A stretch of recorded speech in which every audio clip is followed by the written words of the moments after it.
Good evening. It is 6:30 and members of council are in attendance.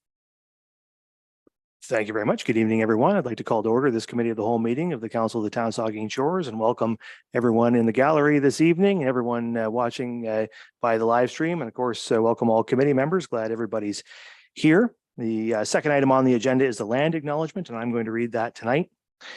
We acknowledge that we are meeting on the traditional lands and treaty territory of the Saugeen Ojibwe Nation, which consists of the Chippewas of Saugeen and the Chippewas of Nawash Unceded First Nation. We understand this land holds immense significance to the people of Saugeen Ojibwe Nation. We appreciate those who live and work alongside us today and who continue the traditions of their ancestors as stewards of the land we are privileged to inhabit. We thank them for the contributions they have made in both caring for the land and in shaping this community. We commit to truth and reconciliation, to acknowledging the truth about what happened to Indigenous peoples because of colonization, and to reconciliation, which begins with each and every one of us. This Saturday, people across this country will dress in orange, in sorrow, and in solidarity. Residents of the town of Saugeen Shores will join their fellow Canadians in recognizing a part of our nation's history. The National Day of Truth and Reconciliation is about honoring the children who went to residential schools and never came home. It's about supporting those children who survived and who grew up to live with the scars of that terrible time. It is about recognizing the families and the communities who have borne those same scars for generations. As Canadians, we want to demonstrate our values to the world and set an example for others. We do this by admitting when we were wrong and when we have done wrong. In our dealings with Indigenous people, we have done such wrong. That is what the day that's what this day stands for. Trying to atone for those grievous mistakes and doing everything we can to support our Indigenous communities. We do this by shining a light on these tragedies so future generations can see and hear and know. All month, the town of Saugeen Shores has provided residents with resources to learn more about the survivors of residential schools. To show our support, we have also flown the Every Child Matters flag on town flagpoles. On Saturday, those flags, along with the Canadian flag, will fly at half-mast. We encourage all residents to wear orange clothing on that day. Knowledge is power, and by recognizing this day, we hope to empower Indigenous peoples' culture and freedom and self-esteem, while empowering all Canadians to confront our legacy and do so much better. As a local government and public organization, we are dedicated to learning about Indigenous culture, to fostering a better relationship with First Nations and their people, and we commit ourselves to actions that move us forward on a path to healing along with the Saugeen Ojibwe Nation. That moves us on to the third item on the agenda, which is disclosure of pecuniary interest. Ask any member if you have one of those to declare at this time. Seeing none, of course, you can do that anytime if you need to. We have no additions, deletions, or amendments, no open forum requests this evening. So we're on to our delegations, and we have 3 delegations this evening. I'll just remind all the delegations that council has allotted 10 minutes for each of our delegations, and would appreciate it if you'd hew closely to that timeline. And so we'll bring up our first delegation now, which is from Joanne Robbins, and I see John Miller there too, and they're here talking to us about Port Elgin Pumpkin Fest. Floor is yours, guys.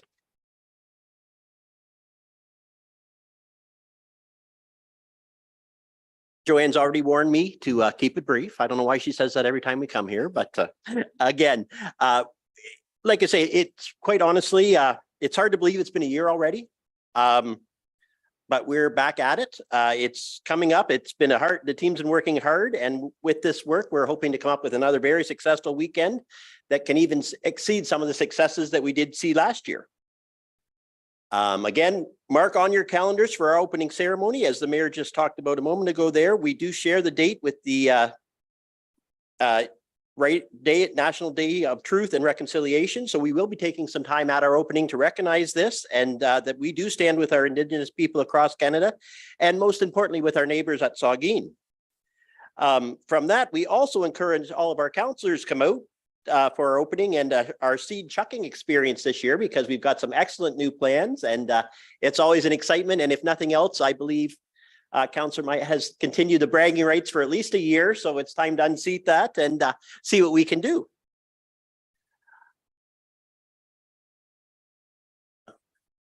There we go. Again, with the approval, and the festival remains in the same general downtown footprint as we've been the last few years. We have added an additional road closure this year, and we've added use of a third parking lot.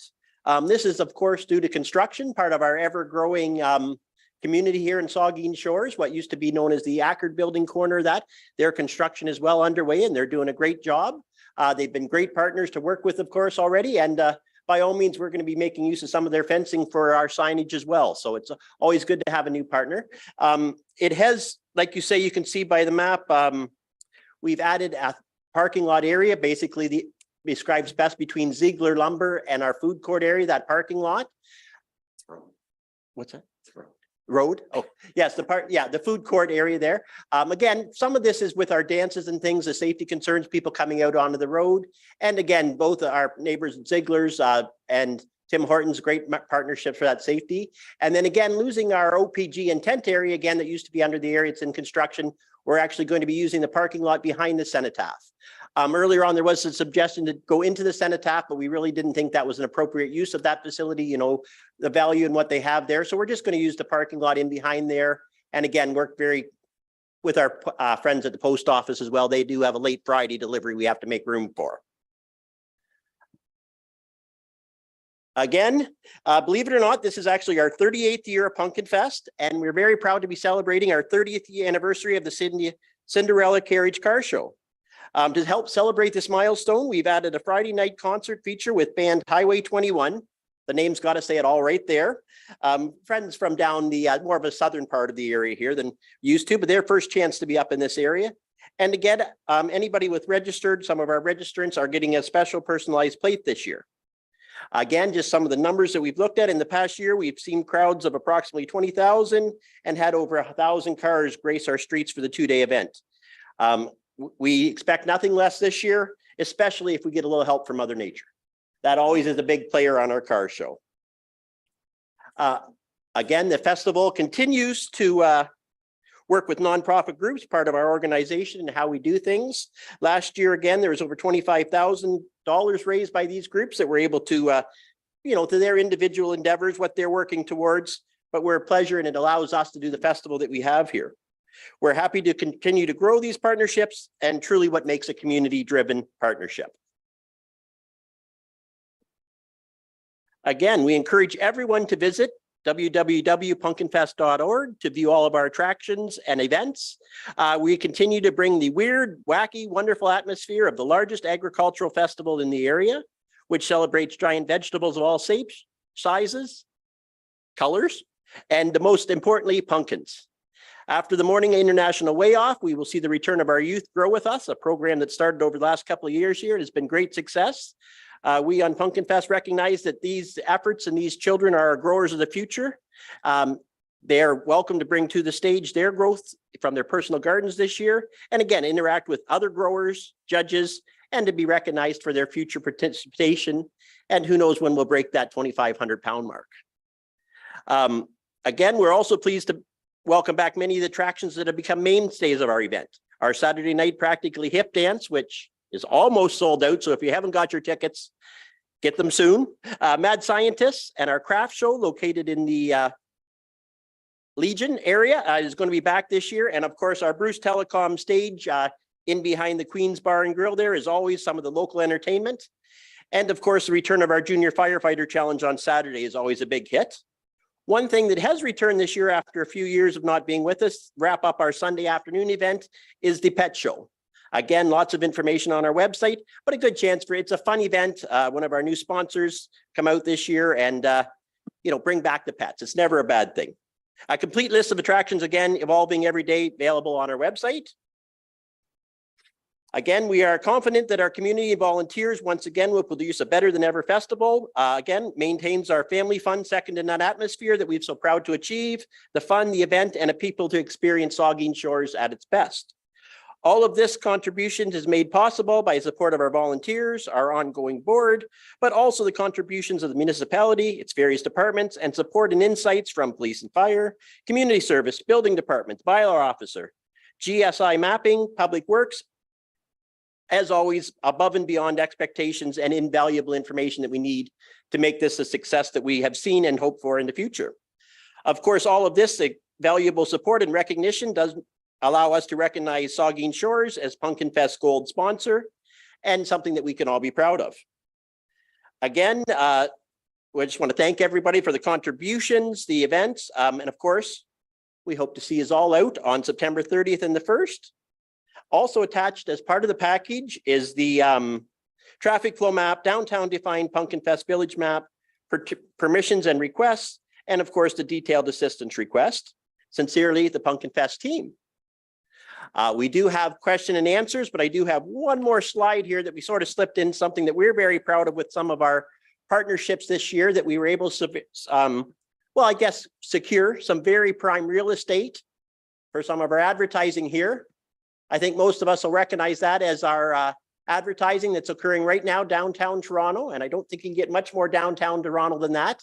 Inviting not only all of Ontario, but anybody around the world that's in Toronto to come and experience some of the joy that we have in Pumpkin Fest. And then again, as I don't like to tick off Mother Nature, we didn't want to not include her in what she's currently calling for the weekend of a nice high of 21 followed by a high of 22. So again, we don't ever want a chance on that. But without taking up any more time, if there is any questions or anything that people have right now, of course, Joanne's phone, I made her leave it in the car here today because it hasn't stopped ringing since noon. But that's a good thing. And like I say, we're looking forward to an exciting weekend coming up. Well, that's awesome. Thanks, guys. Are there questions or comments from members of the committee?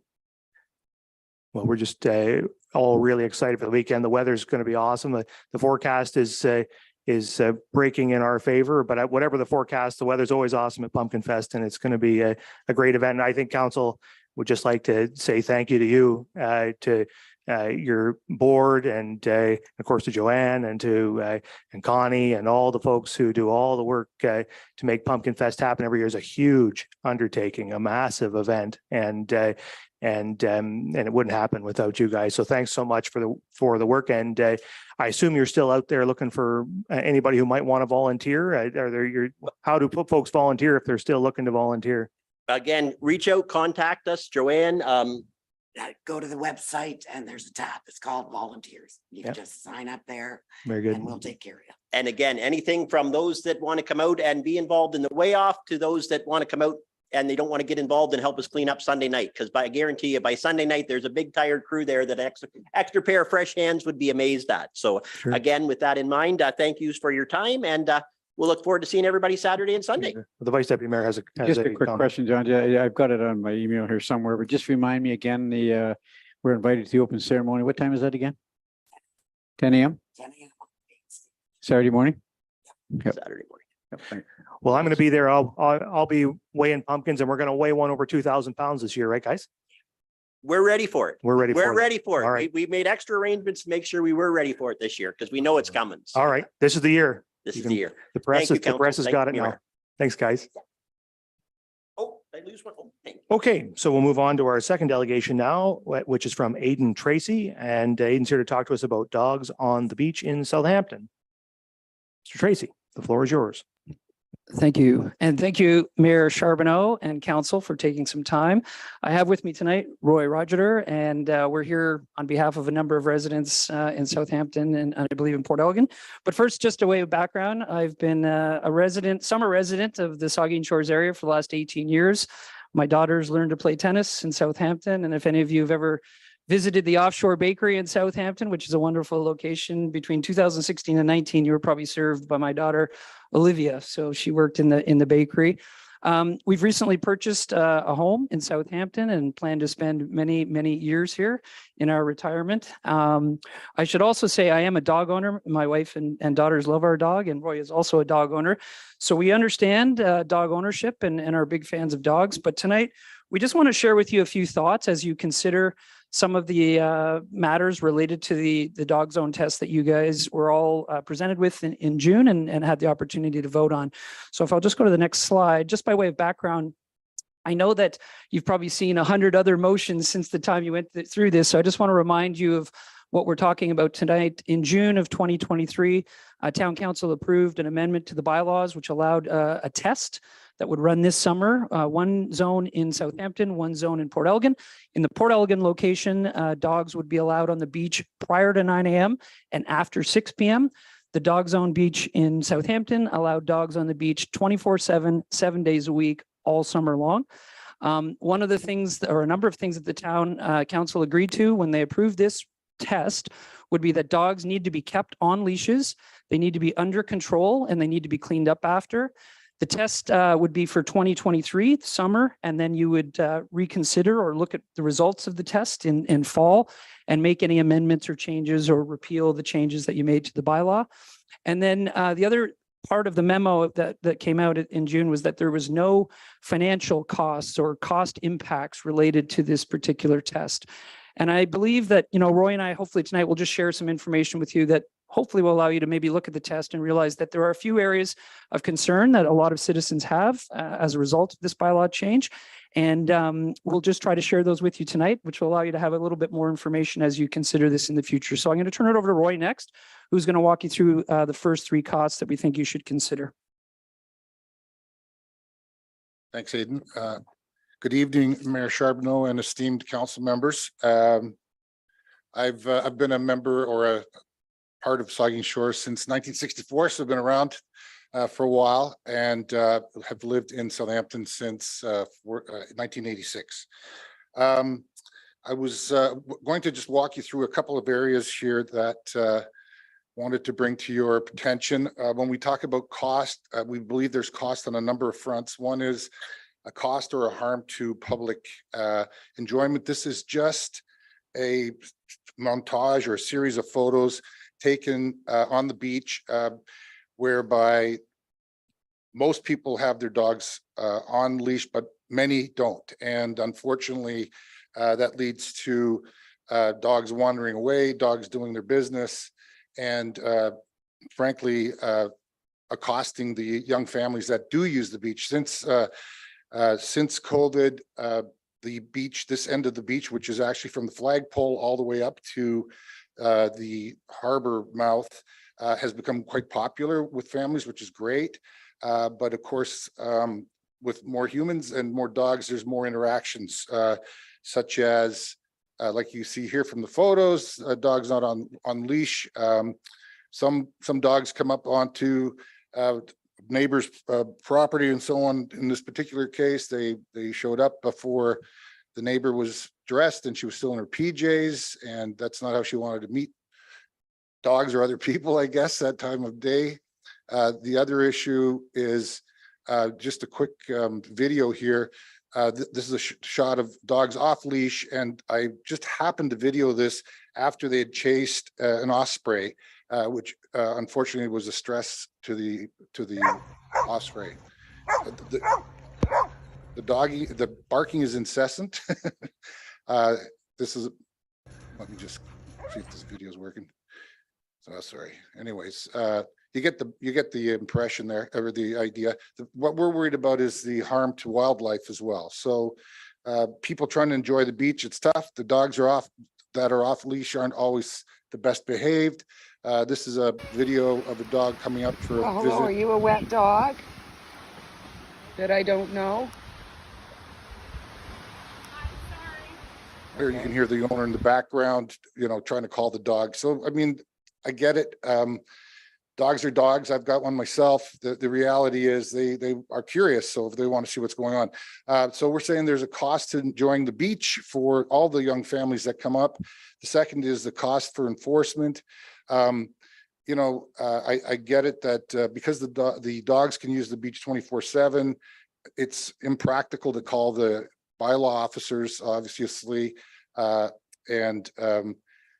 When we do, we were told to call the police, which I will not do. I don't think that's a great use of their resources. So, I don't think that there's a solve on that. But the reality is, I don't think it's enforcement that's the solution in this particular case. I think, unfortunately, the fact that the dogs are accessing the beach 24/7 makes it very difficult to control, anyways. In this particular case here, also with regard to additional costs, you may recall it wasn't too long ago that there was a dog that unfortunately was swept out closer to the harbor mouth. It ended up drowning, but The owner ended up calling the fire department, the EMS showed up. That was the second time actually that's happened. And unfortunately, the dog washed up on the beach, which is also not great for the kids and the family. So I wanted to bring that to your attention. The other cost is risk to public safety. There we go. You know, not all dogs are friendly, and a child was bitten at Jerry's on Labor Day weekend. That same weekend, right in front of my place, a young mother, she had maybe a 3-year-old and a baby in a carriage, was, I don't want to say attacked, that's the wrong word, but the dog was acting aggressively to her, barking at her, wouldn't let her move. She's got 2 young kids. I ended up scaring it away with a paddle. Usually I have a hockey stick, but in this case I used a paddle. And, you know, she was visibly shaken, unfortunately. So just to say that, unfortunately, these dogs, it's usually the owner's, not the dog's fault, and that there is a cost to that as well. So I just thank you for your attention to that, and I'm going to hand it back to Eden. Thanks, Roy. So as you can see, you know, whether it's a cost to enjoyment or, you know, enforcement, and I feel badly for the bylaw officer. She's very busy. She's got a lot to do. And I'm sure, you know, trying to get out there is difficult. Also, the hours of operation of the bylaw office makes it difficult for her, because after 3 p.m. we're supposed to call the police, which we don't believe is a good use of the police resources. The next area is probably the unsavory part of the presentation, because I don't necessarily enjoy talking about this, but I do want to talk about it because it's very important, which is the risk to the health of the beaches. And this is the beaches, not just in Southampton, but the beaches in Port Elgin. Unfortunately, if I walk down there with my phone, I was able to capture this virtually every time I walked down the beach this summer of a dog using the beach as a toilet. This is what you'll find on the beach if you walk around and actually take a hard look at what's sitting on the shoreline of the beaches in the north end of Southampton. And you should know that it is a dynamic beach where the water comes onto the shore and then cleans the beach. And then suddenly there's no more fecal matter anymore. But I can assure you the fecal matter is still there and it's in the water, which is a real shame, because, you know, we're trying to put on things like the Maritime Heritage Festival, the Marine Heritage Festival. And this is a picture of the Cardboard Boats Festival this summer in July. You notice on the left side of that picture that was taken that day, a dog off leash right at the shoreline with a small child playing in the sand. And on the far side, you see a dog literally walking through the crowd during the event, and zero enforcement of loose dogs running around during the Marine Heritage Festival, which, you know, is unfortunate for families that don't enjoy dogs running around their kids. As a reminder for those that may not be familiar with the specific zone in Southampton, this is an aerial view. You can see at the top of the page, the mouth of where the river comes out. There's a little basin there, and that's actually where the fire truck incident was required, because there's a bit of a riptide there that a lot of us don't maybe realize, but there's a very strong undercurrent there that can sweep dogs out and people as they try to jump in after their dogs. But the little blue line that you see dotted there is High Street, and we just extended the line out into the water. So in some ways, we've got this imaginary barrier where north of that blue line, dogs can go and use the beach as a place to do their business. But south of that, nothing's going to happen, except we all know there's no barrier there. The water just flows back and forth between the two beach areas. And I do have a family friend that is a leading expert in urban water. She's been featured on the CBC. She was a big part of the COVID crisis and finding innovative ideas like using wastewater to figure out how much COVID was present in certain towns' wastewater. She's published over 45 articles. And I asked her if she would maybe write a memo to town council, which I believe you've all now received in your inbox last week. I'm not going to go through that right now, but I did want to just share a couple of sound bites from that. The one main thing she talked about is that we have passed over 10 minutes, Aidan. So if you could just wrap up. Okay, I'll go really quickly. Yeah, thank you. Most of the studies they've done have shown that a dog will use the beach to defecate 50 to 100% of the time that they show up on the beach, which means there's a lot on the beach. The next thing is that we all know the boundaries are dynamic, so they flow back and forth. So, you know, trying to demarcate an area for the dogs is not great. And we already have a stressed beach environment. We know that Chantry Island has a lot of birds, which can contribute to it. We have runoff from the local rivers going into the water, and adding higher concentrations of fecal matter, as she noted in her memo, is not a good idea. So finally, I would just say we also have to protect our local wildlife. There are a lot of birds that nest in that area. May and June is a nesting season, and the killdeer are on the beach on the north end there. They are federally protected birds. The osprey are also Ontario protected birds, and as Roy mentioned, they're being scared away by the dogs when they're trying to feed in the shallow water. So really, summary, 4 areas that maybe the town could consider as you evaluate the bylaw changes. One would be the changes to public enjoyment, the risk to public safety, the health of the beaches, and the health of the wildlife. And I think you can read my summaries later. Thank you for your time, and thank you for the extra minute. No, thank you. And I'm sure there may be questions or comments. Before we take those, I just wanted to clarify, and you've pointed it out, of course, this was a pilot for 2023. So council will be getting back a report from our staff at some point. I'm not exactly sure when, but before next season for sure, where we will have to make some decisions about whether that carries on, and if it does, in what way, shape, or form it does. So there are some more decision points coming, and between now and then, we're eager to hear from the public about their experience with what we did in 2023. So thanks for coming in on that front, and we'll turn over to questions or comments from members. The Vice Deputy Mayor. Thank you very much, Mr. Mayor, and thank you for your presentation. And Roy, it was well presented. Excellent presentation, well documented. And I think, when this council made the decision to offer this up as a pilot, that's what it was. Yep. It was a pilot. And so I'm anxious to hear back from staff, how they feel it went. I certainly have had my own comments from constituents out there about how things have gone. I did have a couple questions, I guess, of our Director of Community Services. And maybe this is something that can be brought back to council's rights. I'm just interested to know, how many tickets were issued, Izzard South and in Southampton. So if you could get that back to us, or Mark, I guess. But I'd be interested to know, Mark, how many violations were issued versus warnings, because there's a fair amount of illustration here that people are misusing, our pilot project. And not all.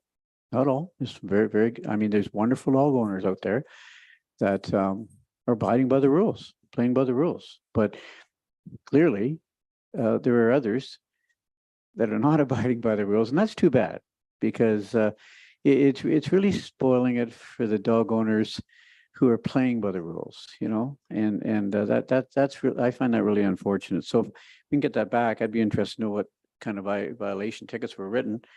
And I guess my other question is Izzard South. I received some correspondence, but you or Schreids, I'm not sure who. But what have we heard about that area? How are we doing there with the pilot? Have we heard any early indications how that's gone? I think so. We are going to get a fulsome report with all of this information. That's If fine. there's anything you have at this moment that you, at a high level, you want to offer the Director of Development Services. I think the main comment I would offer, Mr. Mayor, is that we do plan to bring a report in late October summarizing the experience that we've had and the kind of comments we've had from both areas. That's fine. Just for closing, I just, the before 9 in the morning and after 6 at night is south. I've heard it hasn't been too bad. I've heard some comments from a few residents saying that we should go away and go back to the way it was, not allow dogs. I'm not certain I support that notion of eliminating it. But the 24/7, I hope in the staff report, staff will come back, take a look at that. Maybe we went too far, maybe we didn't. But Mark, it's going to be interesting to see what staff come back with the results of the pilot, because I think we've done some good stuff here too, but it's certainly not perfect. There's for a number of really, really good issues you've brought up tonight. So I'm listening, and I know all of council are listening, and let's see what the report says, and then we'll rehash it. So thanks for your comments. Thank you. So I'll get everybody's got a comment now. So I'll start with Councillor Grace, and then I'll come around this side. Thank you, Mr. Mayor, and thank you, Aidan and Roy, for your presentation. I have a question for, I guess, Kristen. And if you don't know the answer now, maybe just make a note for the report. But what kind of signage is there in both of those areas because I also wonder if a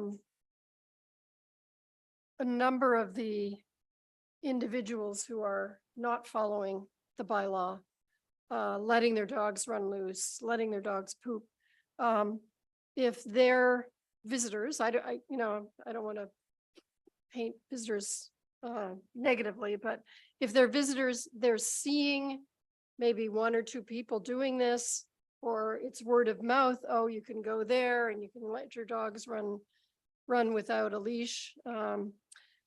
And just wondering what kind of precautions we're taking in terms of signage. Do you know? And thank you for the question, and through you, Mr. Mayor. I don't know the exact locations of the signs or the number of them, but I'll follow up with our parks manager and get that information to council. If I could just offer, because we've been watching. We'll just, council's going to have this discussion right now. So I'm when sorry. we're, okay. Are there further questions? Sorry, another question, and that is the dogs swimming leashed and unleashed, that also poses a problem. Like to me, I'm not sure exactly what the law expects on that.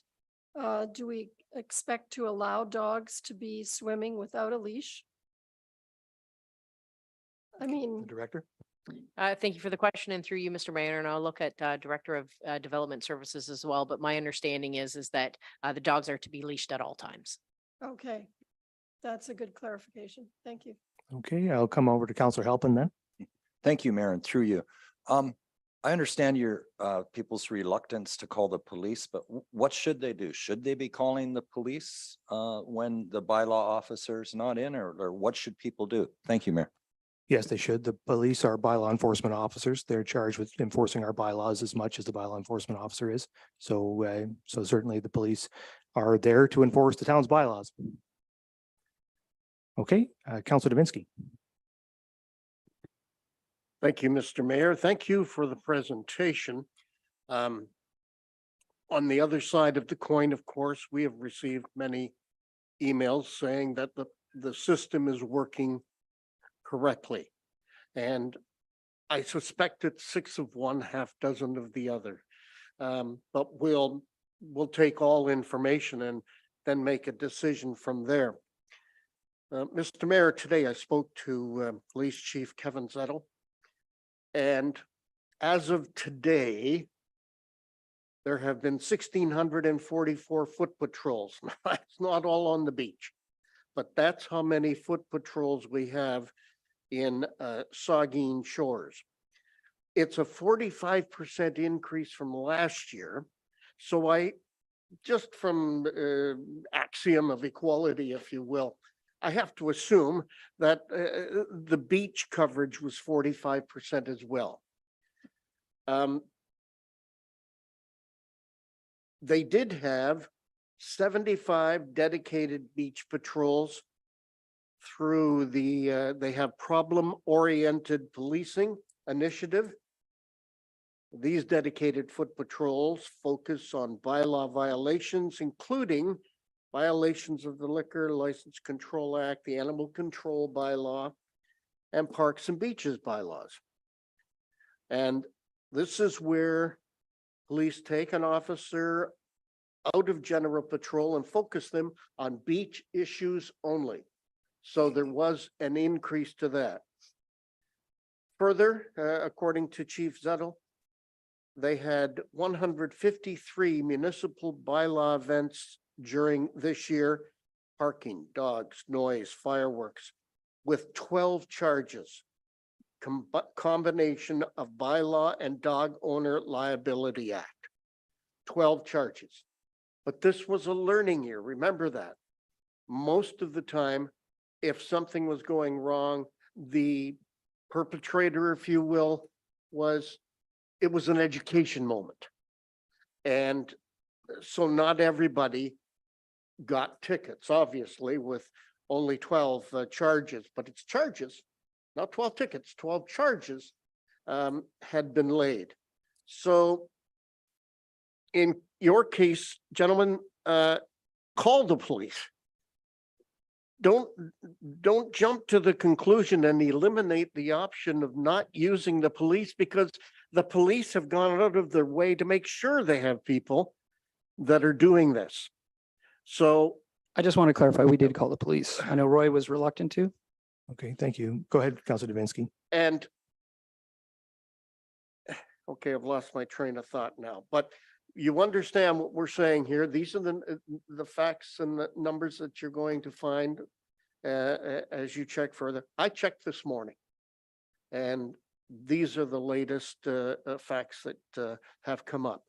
Use the police. That's what they're there for. Use the police. We've been, crying, oh, they don't do enough. They don't do enough. Well, tell them, don't tell them that they aren't doing enough.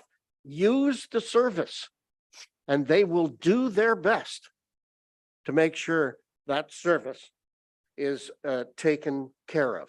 Obviously, if there's some huge accident or something else going on, you're not going to see a police officer on the beach. They're going to have their people at the biggest event. But they made an effort this summer. I think they made a good one.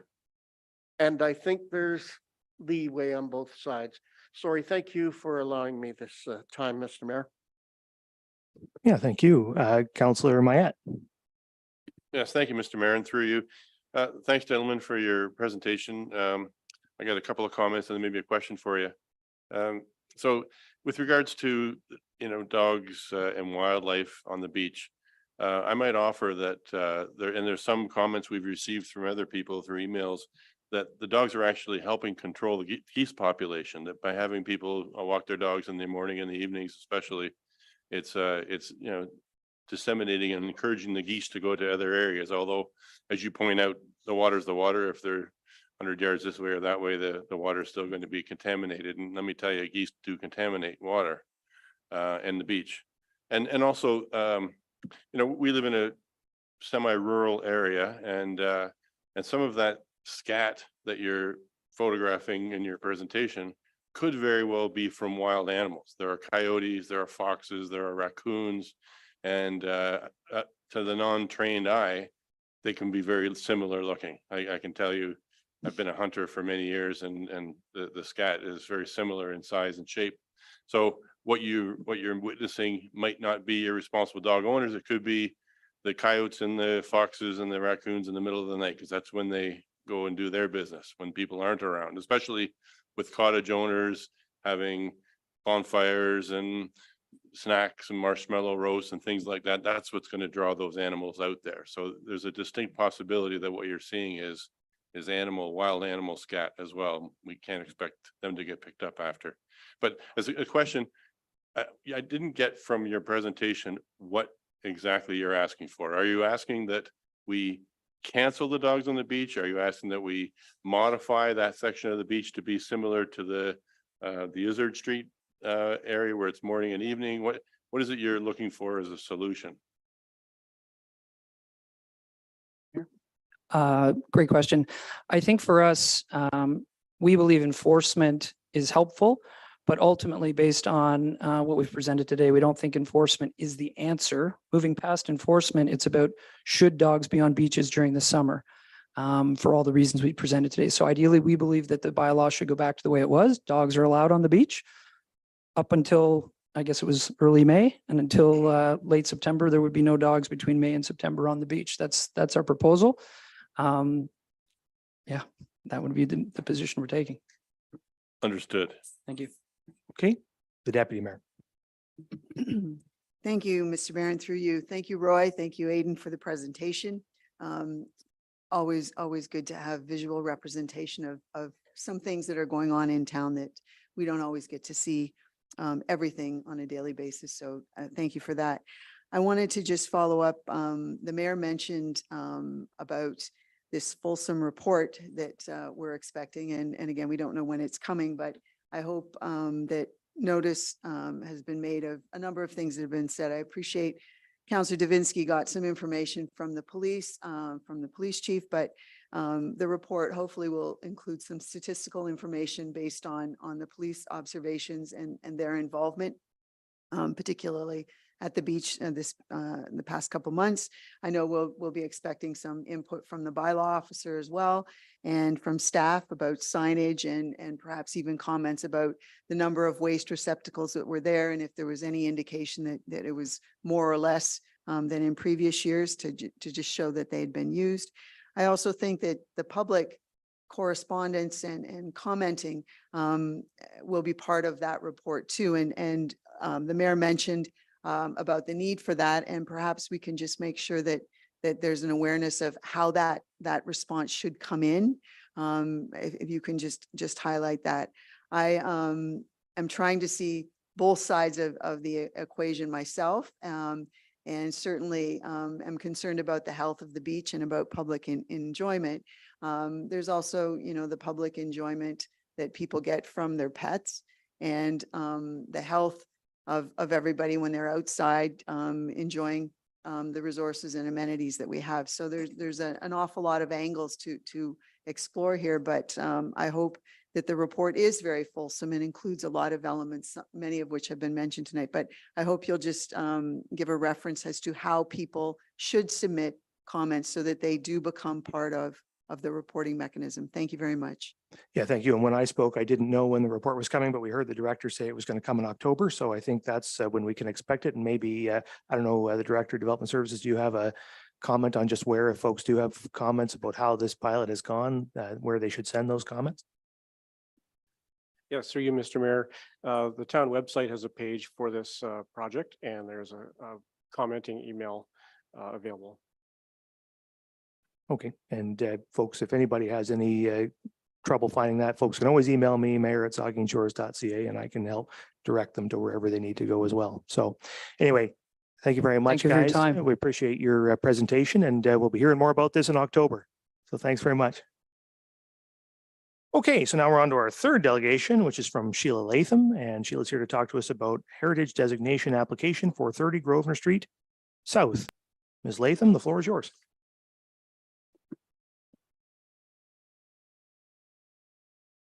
My name is Sheila Latham, and this is my husband, David. We thank you for this opportunity to provide a brief synopsis of our application for heritage designation for our home at 30 Grosvenor Street South that we have owned for over 15 years.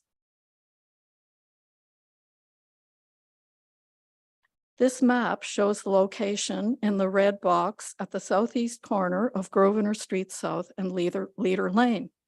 We're just 1 block south of High and 1 block west of Albert Street South.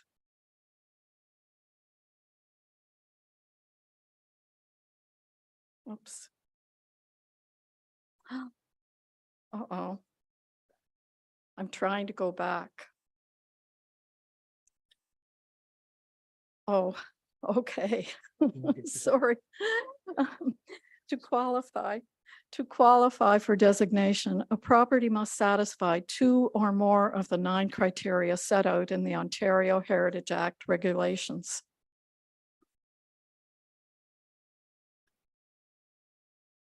The first criteria is, quote, the property has design value or physical value because it is representative of a style.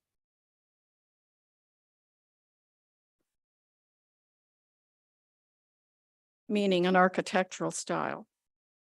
It represents Queen Anne style, which was especially popular in the 1880s and 90s with its irregular form, multiple broad gables and cross gables, double hung sash windows, wraparound porch with a frieze of decorative trim, as well as the cutaway bay with large brackets featuring a scroll design. The next criteria is number 4. I went too far. I'm sorry, I'm not operating this very well. It's all right. Take your time. Sorry about that. Number 4, the property has historical value or associative value because it has direct associations with a person or institution that is significant to the community. The first significant person directly associated with the house is Henry Harmer, the well-known furniture dealer and maker of furniture, undertaker, and builder. He built and continued to own the house for 5 years. Here is Henry in his undertaker suit and his store he built on High Street, which is now operated as Eagleson's Furniture Store. The next significant association involves, David, move it.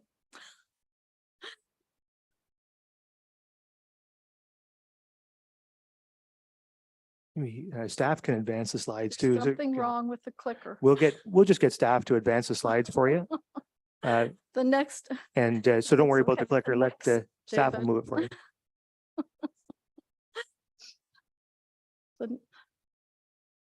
the next significant association involves Reverend Jabez Wass and the Methodist Church. Wass was the first resident, and he was also Southampton's first Methodist minister, charged to lead the congregation of the new Southampton Methodist Church, formed in 1891 after the New Connection Methodists and Wesleyan Methodists amalgamated. The Methodists had just built a new church building, and they needed time to raise the funds to build a manse, which they built around 1915 at 77 Grosvenor. But while fundraising, they needed to rent a home for their minister. And for Wass and his family, the church rented this house at 30 Grosvenor Street South. Hence, we can see a relevant personal association as well as an institutional association with the Methodist Church. Next slide. Then we have Teresa and John Creighton, who owned the home for 9 years. They are important not just as owners of the Central Hotel, which is the Walker House today, but also because John Creighton was a co-partner in the Saugeen Mineral Springs Company from 1893 to 1905, a company that thrived into the 1970s. Next slide, please. The next resident of 30 Grosvenor Street South was the indomitable pioneer hotelier, Mary Ann Sinclair. She was the founding owner and manager of the Central Hotel and is remarkable for her stamina and business acumen over nearly a half century. Despite family tragedies, her 2 young children died and her first and second husbands also died, and they so too soon, and they were her business partners. She expanded the hotel into a thriving business and a community landmark. Moving along, next slide. Moving along, the next relevant criteria is number 5. The property has historical value or associative value because it yields information that contributes to an understanding of a community or culture. Next, we believe the property adds another layer of information for artifacts held in the Bruce County Museum and Cultural Center. These artifacts belong to the Cheney family while living at 30 Grosvenor Street South for over 4 decades, 1920 to 1962. Anyone who wants to know more about the provenance and historical setting for those artifacts can see the actual home from which they came. Next. Criteria number 6, quote, the property has historical value or associative value because it demonstrates or reflects the work or ideas of an architect, builder, or designer who is significant to a community. Next slide, please. We return to Henry Harmer, this time because he fits with criteria number 6 as an architect or builder. He was quite an accomplished young man, considering that at the age of 30, he had already built his furniture store on High Street. And within a few years, he built number 30 and number 36 Grosvenor Street and followed with several more houses. Next slide, please. Criteria number 7. The property has contextual value because it is important in defining, maintaining, or supporting the character of an area. Next slide. Grosvenor Street South and Leader Lane are 19th century streetscapes, remaining largely intact. Among the houses nearby, 5 are pre-Confederation. Examples shown here are all within a 200-foot radius of our house at 30 Grosvenor Street South. Our Queen Anne style house supports the integrity of this 19th century streetscape. Next slide, please. Criteria number 8. The property has contextual value because it is visually or historically linked to its surroundings. So from the general character of historic heritage outlined in criteria number 7, we move now to the particular visual and historic links outlined here in criteria number 8. Next slide, please. Surrounded by 19th century houses, 30 Grosvenor Street South is visually central to the historic streetscape of Victorian homes that identifies Southampton as the oldest port on the Bruce Coast. In particular, the white line drawn on this map connects a Harmer-built house next door with 2 more, 1 block east, and the Walker House, which is also within sight. 2 successive owners of the Walker House were also owners and residents of 30 Grosvenor Street South. Next slide. Summing up, we believe our evaluation shows that 30 Grosvenor Street South more than satisfies the 2 or more criteria required for designation under the Ontario Heritage Act Part 4. Next slide. Thank you. Thank you. And just to, before we'll take questions or comments, but before we do, just want to note that council will be considering a recommendation on this particular question at our regular council meeting later this evening. So questions or comments for the Lathams right now from members? We'll start with the deputy mayor and then Councillor Grace. Thank you. I was actually going to let Cheryl speak first. I know. I just wanted to thank you, David and Sheila, for the presentation. I do remember when you first moved to town, and I've watched your house be lovingly taken care of over the years. And this is a beautiful application, a perfect time to do it. And I suspect we will follow through later on, but I wanted to thank you for the presentation and for all of the history that you've now just shared with all of us about some people and some places in Southampton. Thank you. Thank you. Thank you, Councillor Grace. Thank you, Mr. Mayor. I just wanted to confirm that the Heritage Committee has already heard David and Sheila's presentation and unanimously recommended that council support this application and that the municipality start the process necessary to designate the property. And I'd also like to thank Sheila and David for not just their work in preserving their own beautiful property, but also for their leadership in preparing such a thorough and meticulous application, which can serve as a model for others. In fact, Sheila has prepared a template which is going to be available for residents who want to apply for designation for their own properties. So thank you for that. I also want to recognize that there are 2 descendants of Henry Harmer sitting in our audience tonight, Leslie Harmer and Scott Good, who are cousins. And Henry Harmer's, I don't know how many greats that is, guys, but thank you for coming out and supporting this heritage application. Very good. Thanks for pointing that out. The Vice Deputy Mayor. Thank you, Mr. Mayor. I suspect that Harmer Street maybe has something to do with the Harmer family. David and Sheila, I'll keep it brief because it's already been said, but thank you so much. Your report's meticulous. It's just, you've really articulated things really, really well. A lot of work, and she'll be very proud of the work you did. And I certainly later on will be supporting the heritage designation recommendation. And it's just really good what you've done here. So Thank you. Keep up the great work. Yeah. Thank you. Are there further comments? Councillor Mayat. Thank you, Mr. Mayor. Yeah, thanks for the presentation. It's very interesting. I learned a few things. My question to you is, what is your motivation for wanting your house designated heritage? I too live in my house was built in 1863, so it's also a very old house, but I would personally resist if somebody tried to make a heritage designation on it, because quite frankly, it restricts what somebody can do with that house in the future. And a lot of times other than the prestige maybe, but I just wondering what your motivation for bringing this forward is. Well, we are concerned that there have been too many heritage houses in Southampton that have been demolished or changed in a way that is unsympathetic to the character of the home.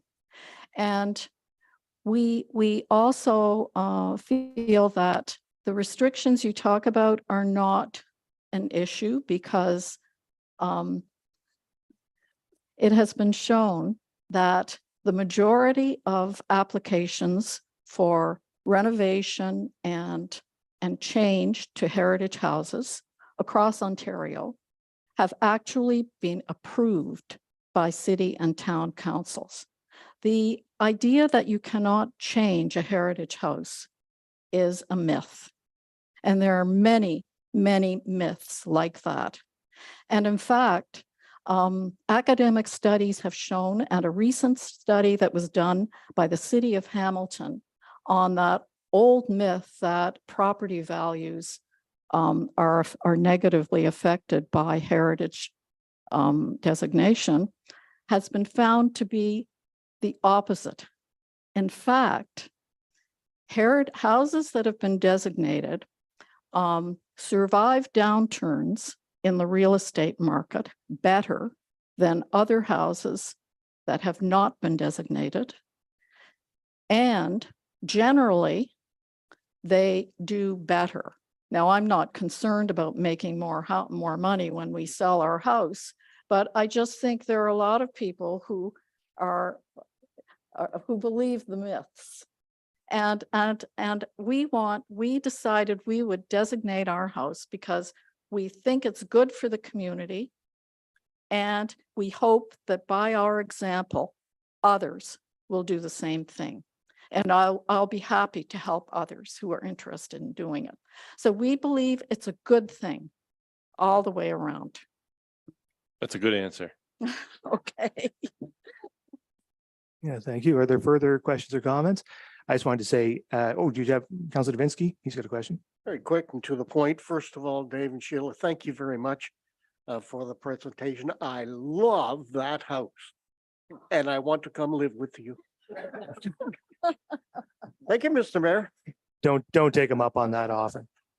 I just want to say for myself, I appreciate you guys coming in and your comments there, Sheila. I know this is a great passion of yours, in particular, preserving heritage buildings in our community and other communities where you have lived or where you have an interest. And I think that really is the best way to get it done is to lead by example, right? And I think that by demonstrating the demonstration that you are making, that it can be done, and there's no reason to fear it.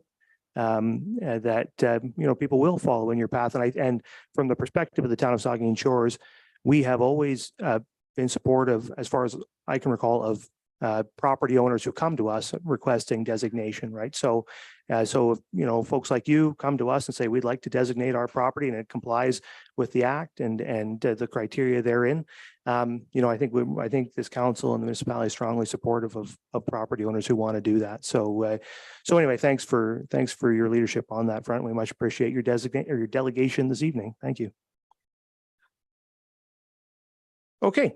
So that brings us to the end of our delegations, and now we're on to item number 8, staff reports. And the first staff report, 8.2, one is Connecting Links Project Multi-Year Plan Report, and we have the Manager of Engineering Services online to give us that report. Yep. Thank you, Your Worship, and through you to the council.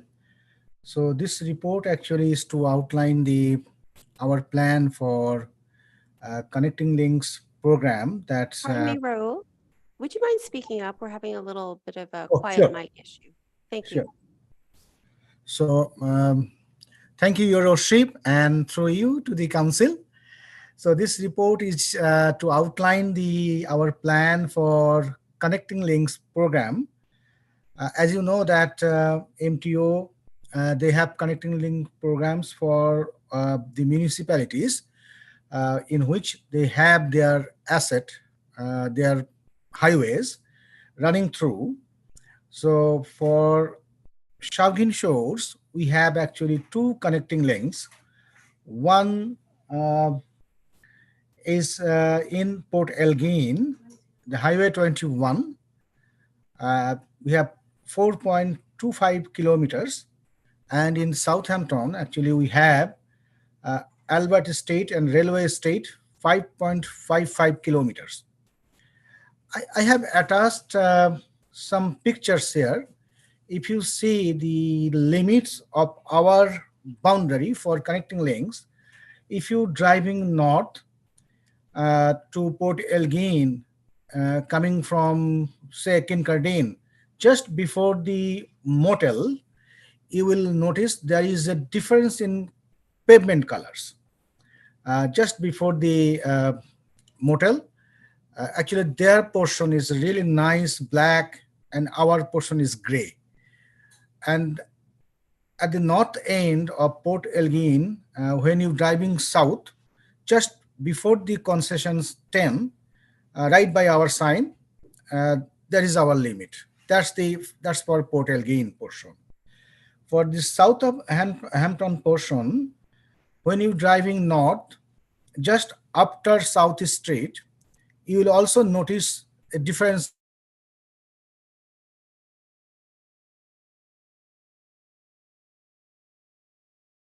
Seems we may have lost the manager of engineering services. He's trying to reconnect now, so we'll just give him a moment to come back online. Oh, there he is. Yeah. Rahul, you're back. So technology. Okay.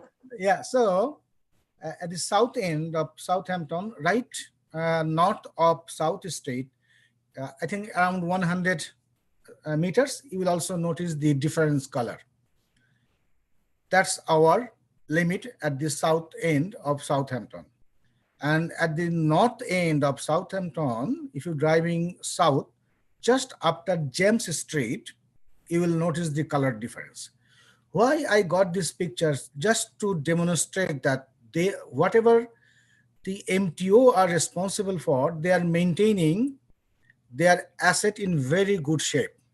While whatever they transferred to the municipality for operation and maintenance, we are not at that level. So that means we need to improve. So according to Connecting Links program, their intake is like in the third week of November. This year, it will be in November 22nd. So that's we need to apply before that deadline. The other guidelines for the connecting links that we cannot apply more than one project for one section. That means for Southampton, we can apply just one project in a particular year. Same thing for Port Elgin portion. So then I have some like all the costs are eligible under connecting links. They will not actually reimburse us for anything underground, any sanitary. If we need to improve, that will be on us. Same thing for water. They will cover some portion of the storm water because some of the storm water system is considered as an integral part of the road system. So for this year, November, we are planning to apply for McNabb Street and Highway 21 intersection. I need to make it very clear that we haven't received the final report from our consultant, so we don't know what kind of treatment or infrastructure we will be doing. It can be a traffic signals or a roundabout, or maybe the consultant come up with a pedestrian signal only. So we don't know that yet. So that's why we put 900K that will cover the cost, whatever the recommendations we received from consultant, that will cover the cost. And we are expecting the report by the end of October. As we can apply only for one project, that's why actually we place the highway Port Elgin portion next year. Similarly, for 2025, we put the highway portion or Albert Street and the railway railway street in 2025. And then we have actually planned for Turner and Highway 21 in 2026 and 2027.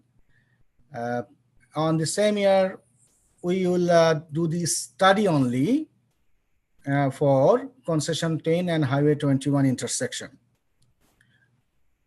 Because we have to first complete the study, then the construction, if it is eligible for the connecting link programs for the intersection at concession 10.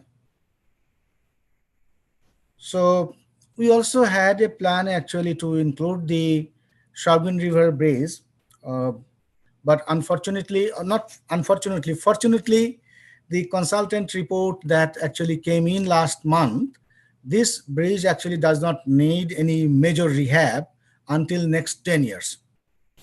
So we may need some small repairs. That's we are planning in 2027 and 2028. And at the same year, we will be doing concession 6 and Highway 21 intersection. Again, for the intersection, first we have to do the engineering study to make the project eligible for the connected link programs, and then we have to go for construction next year. So as part of the project cost, according to guideline, MTO will be covering 90%, and municipality need to contribute 10%. We actually placed this 10% amount in our capital budget for 2024 because we have to submit the council resolution that's we had in our recommendations for this report, that MTO needs to see that commitment from the council. So this is the last financial impact for 2024.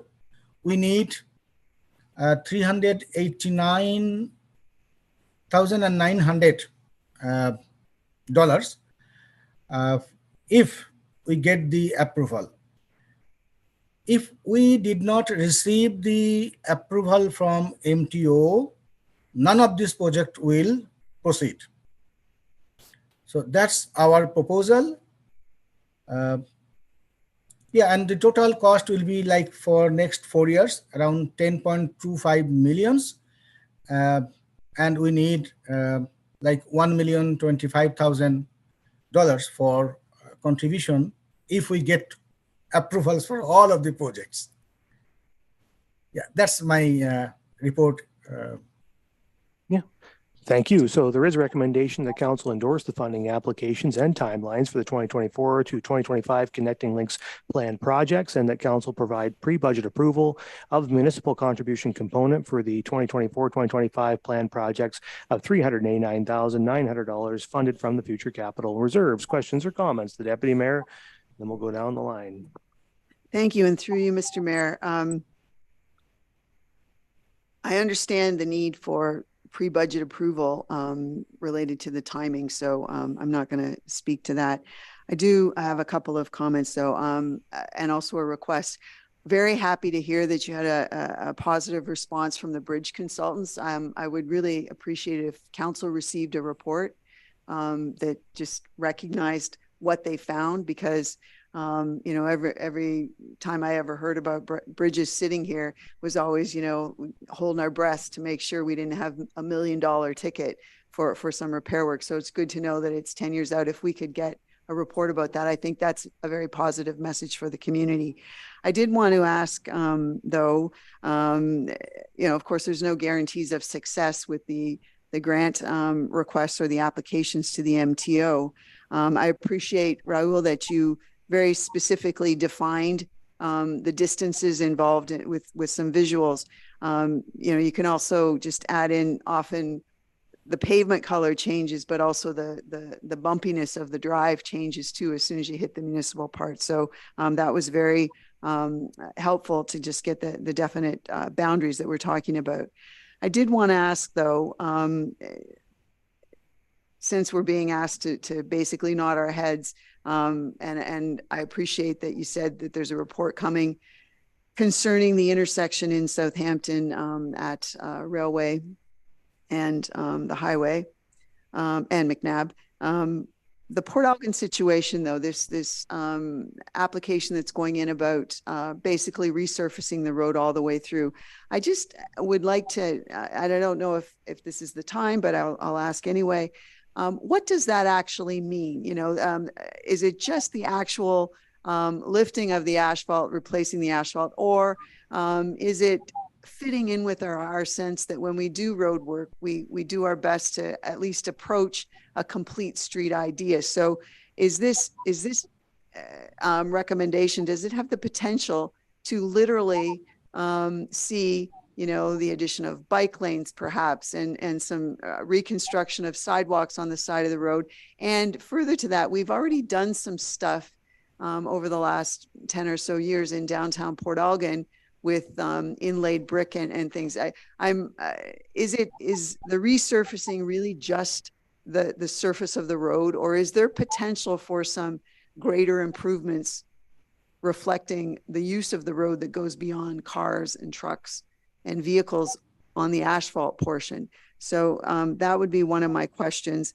And the second one would be, if we endorse this, I'm assuming that this doesn't preclude the potential over the 4 or 5 year period to at least have discussions about other traffic calming or pedestrian safety issues associated with the highway.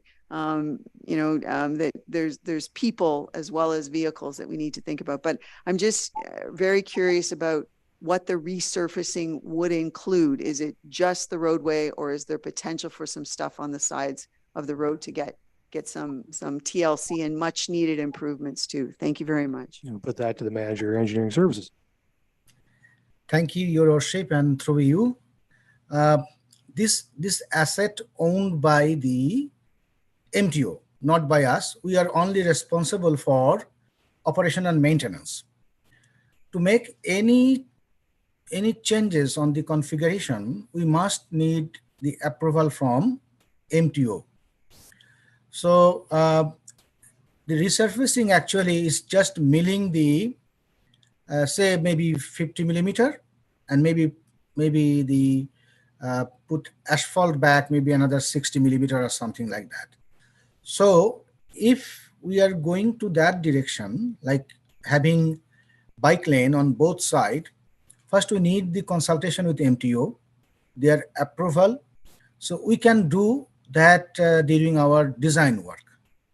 And then if they approve, then for sure we can implement bike lanes on both sides.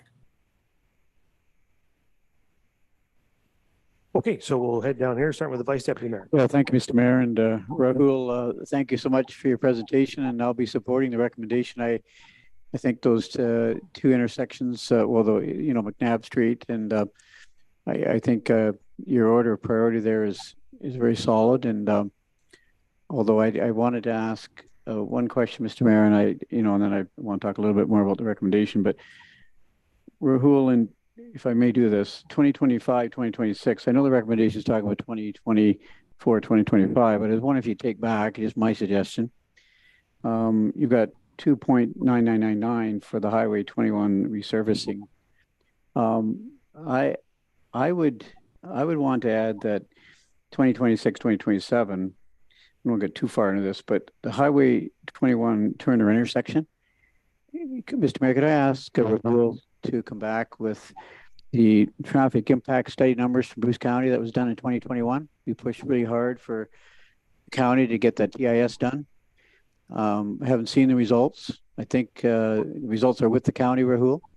Is that something I could request Mr. Mayor, to Rahul to send all of council what that said? Because Turner Street, in my view, and there's a lot of near misses according to police services. There's been accidents there, a lot of near misses. Traffic impact study. I'd love to know what it said.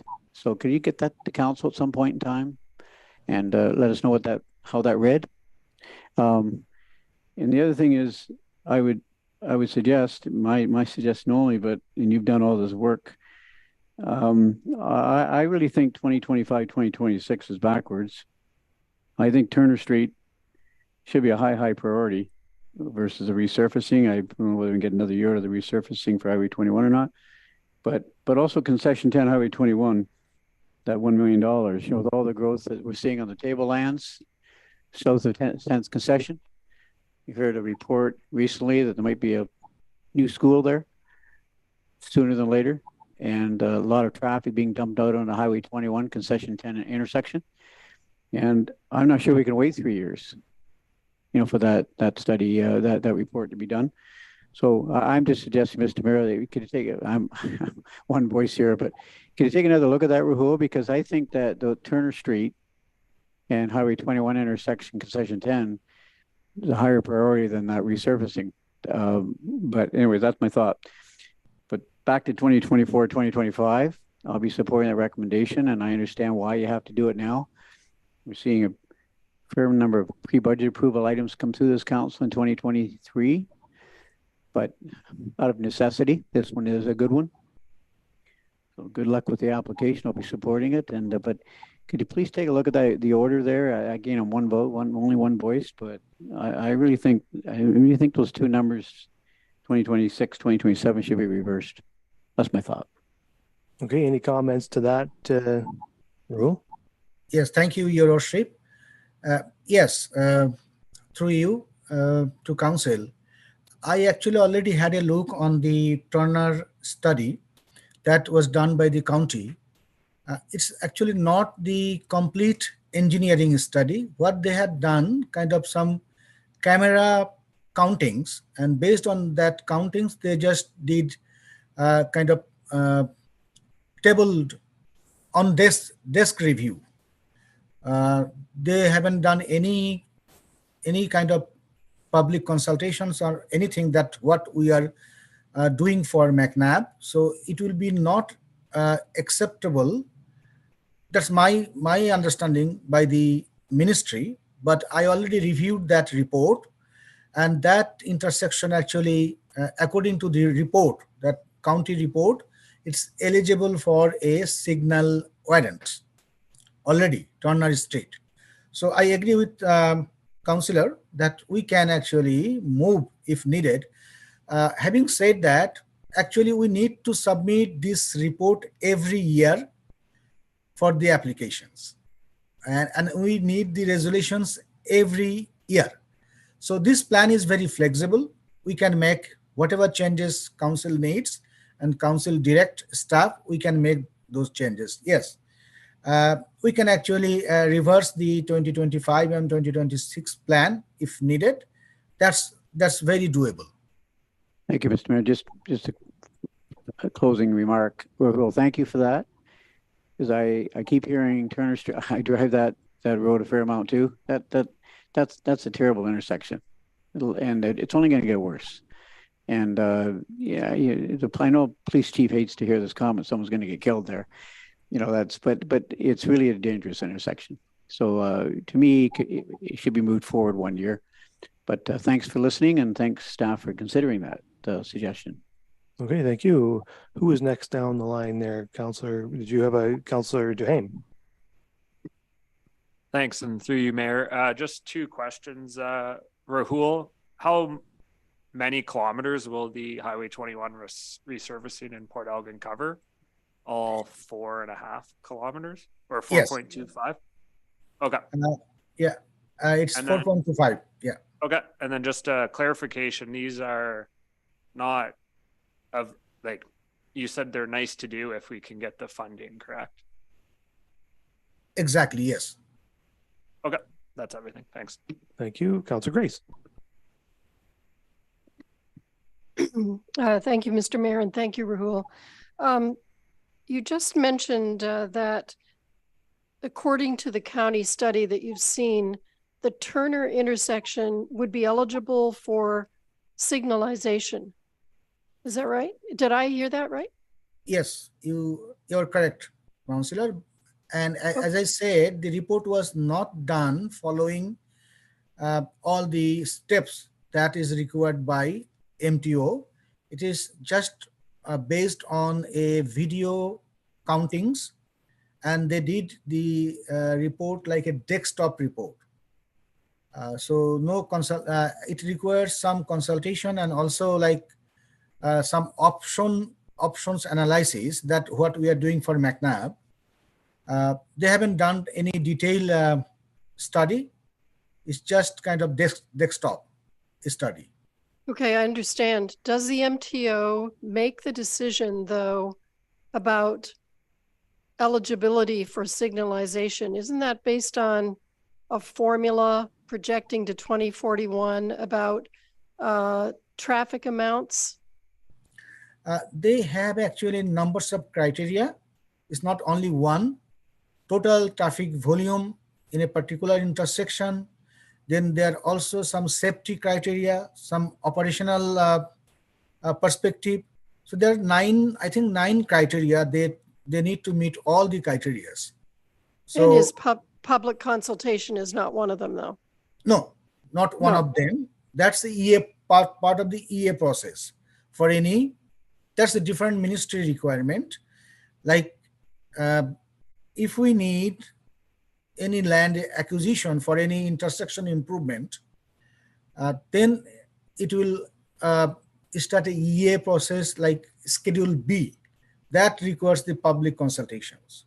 So usually for any kind of intersection study, we covered the public consultation so that down the road we'll not have any problem with EA process. So that's what we are doing for McNabb. Okay, I do have just one more question on that. And this is about the McNabb projected cost for 2024 at $900,000. So that projected amount, that would be regardless of whether the decision is a roundabout or signals, that would be sufficient? Yes, Councillor, that's what we actually considered in our numbers. Thank you. Thank you. There's something next. Any other questions or comments from members? Councillor Davinsky. Thank you, Mr. Mayor, and through you to Rahul. Thank you very much for the report. Let me get this straight in my mind. Highway 21 resurfacing in Port Elgin, we're looking at $3 million that the province would pay and we would pay. Are we looking for that money just because the color of the road is different, or is there something the road needs?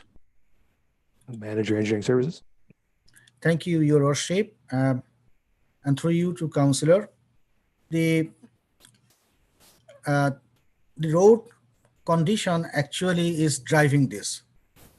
Currently, our condition, we already had done PIC for both, for Port Elgin and Southampton.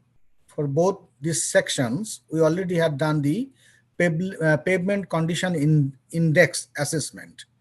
And both of these sections, they require resurfacing based on the asset management strategy. Okay, sir. And if we're going for both of these projects to the province, are they separate? Did I read somewhere in the report that one could be approved, the other could not? Is that possibility? Or do we go in full blast and then we lose full blast? That's a fantastic question, Councillor. Actually, we have very specific guidelines and we have intakes every year. Like third week of November every year, they announce the intake date, and we have to apply. It does not mean that even though projects are eligible, they will fund. That's not, it's their decision. So if they approve, say like Port Elgin in 2024, there is no guarantee that the Southampton will be approved next year or will not approve next year. So that they don't have any guarantee or commitment. So based on our study that we have done, we have to upload those studies, and based on their funding capacity, they select the projects for every year. So like we have to contribute 10% only, and 90% will be covered by the MTO. And we need to continue apply every year. Even say if we don't have the approval this year for Port Elgin portion, we can apply for both Port Elgin and Southampton next year. So that's why actually I have only Southampton next year, because what I am anticipating that $3 million and the 900K in the same year, they may think that, okay, so why not just approve one and then move the other one next year. That's why I actually put 2 this year and 1 next year, so that if they don't approve Port Elgin portion, maybe we will apply both for next year. Thank you for that. My real concern here is not the Highway 21 resurfacing, but if that got turned down this year, as we have it planned, does that mean we would lose the McNabb Street and Highway 21 intersection money as well? Like, is it all one big ball, or is it 2 separate? Two separate, Councillor. So like we can apply 1 project for 1 section. That's their guideline. Okay, thank you very much. Thank you, Mr. Mayor. Okay, anything further? Well, thanks very much, Rahul, for this report. And I think this is a really, I mean, it's a good thing that the province has continued with the Connecting Link funding program. It's really the only way that the municipality can afford to maintain this infrastructure. And I think it's really important that the province comes forward with funding on a routine basis to maintain this infrastructure, which they own. So hopefully they will approve one or both of these projects and all of these projects going forward. I think it's really also kind of eye-opening, and we shouldn't pass by without noting, just a shave and pave on Highway 21 through Port Elgin is $3 million, right? You're not going anywhere. What I was just a few inches into the ground, flipping that thing over and making it nice and flat and drivable. That's what that costs. So when you think about larger scale road projects that involve water and sewer, electrical, yada, yada, yada, you're going to have much higher cost projects. So this is indicative of the kind of costs we're going to be seeing as we go forward with capital projects. One question, Rule, with regard to the Skabignigan Bridge. You've got $200,000 there toward the end of the decade for repairs. Do we have any sense at this point of a projection as to when that bridge will require replacement? So we have done a testing in August, and we received the report. Sorry, we received the report by end of August. So according to that report, we will not need the replacement in next 10 years. Okay, so that's all we know. Yeah, and after 10 years, we have to do the assessment again, and maybe then we will get the recommendation from the consultant.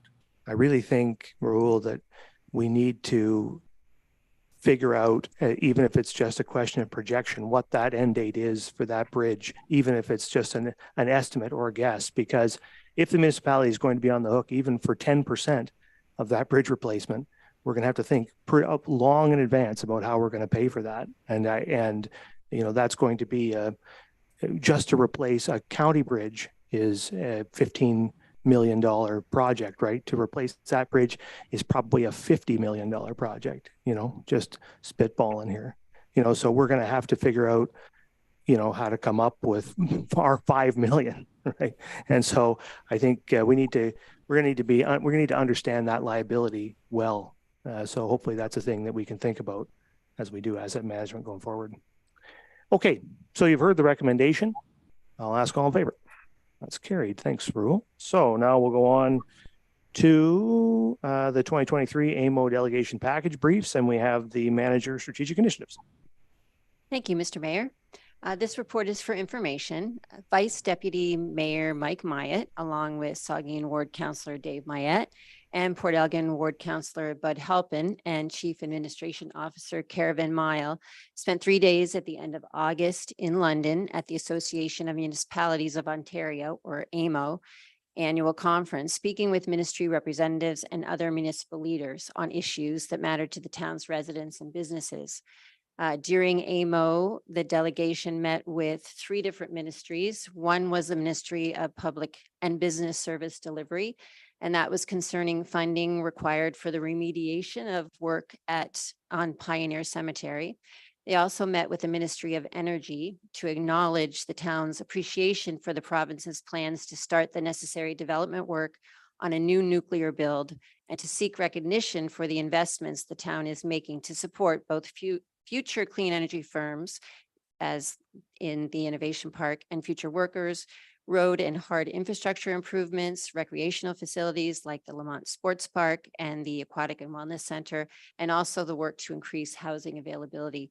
And lastly, they met with the Ministry of Infrastructure, and that was concerning seeking funding support for the new Aquatic and Wellness Center. Thank you. Thank you. So there's a recommendation that council receive the AMO 2023 delegation package briefs report for information. I just want to say thank you to the Vice Deputy Mayor and Councillors Halpin and Myatt for attending, and as well as yourself, Jill, and the CAO. You weren't there, just the CAO was there. Sorry, the CAO for attending and representing us well at that conference and delivering these delegations. It's excellent work. So thank you. Are there questions or comments? We'll go with the Vice Deputy Mayor. Yeah, thank you, Mr. Mayor. And I just wanted to say we did get a direct pipeline to 2 of the ministers and 1 parliamentary assistant, but I thought the presentations, I mean, I'm biased, but I thought the presentations went very well. But Jill, I just want to, Mr. Mayor, acknowledge Jill, just for the excellent work you did, Jill, with putting those presentations together. You made our jobs so much easier, and we were able to follow those notes and of course ad lib a little bit too. But I just really want to thank Jill, Mr. Mayor, for doing a really excellent job on those presentations. And I guess how well you did, well, the proof will be in the pudding. How well we did, I guess, with our presentations. But I know there's grant applications going into each of those areas, I believe, at some point in time. And so no, I just want to say thank you for a great job. Yeah, thanks for that comment. Councillor Grace. Thank you, Mr. Mayor. Jill and all of my colleagues, thank you for taking the time and making those presentations. I just wanted to mention that Colin Saunders and Steve McLean, who are our staff in charge of our cemeteries, did a presentation to the Heritage Committee last week about the Pioneer Cemetery and the remediation work there. And it's a very sensitive and complex project. And I want to thank you thank the team for presenting that to the ministry. It's a very important project, and our Heritage Committee is continuing also to try to do what we can to support that project. Thank you. The Vice Deputy Mayor.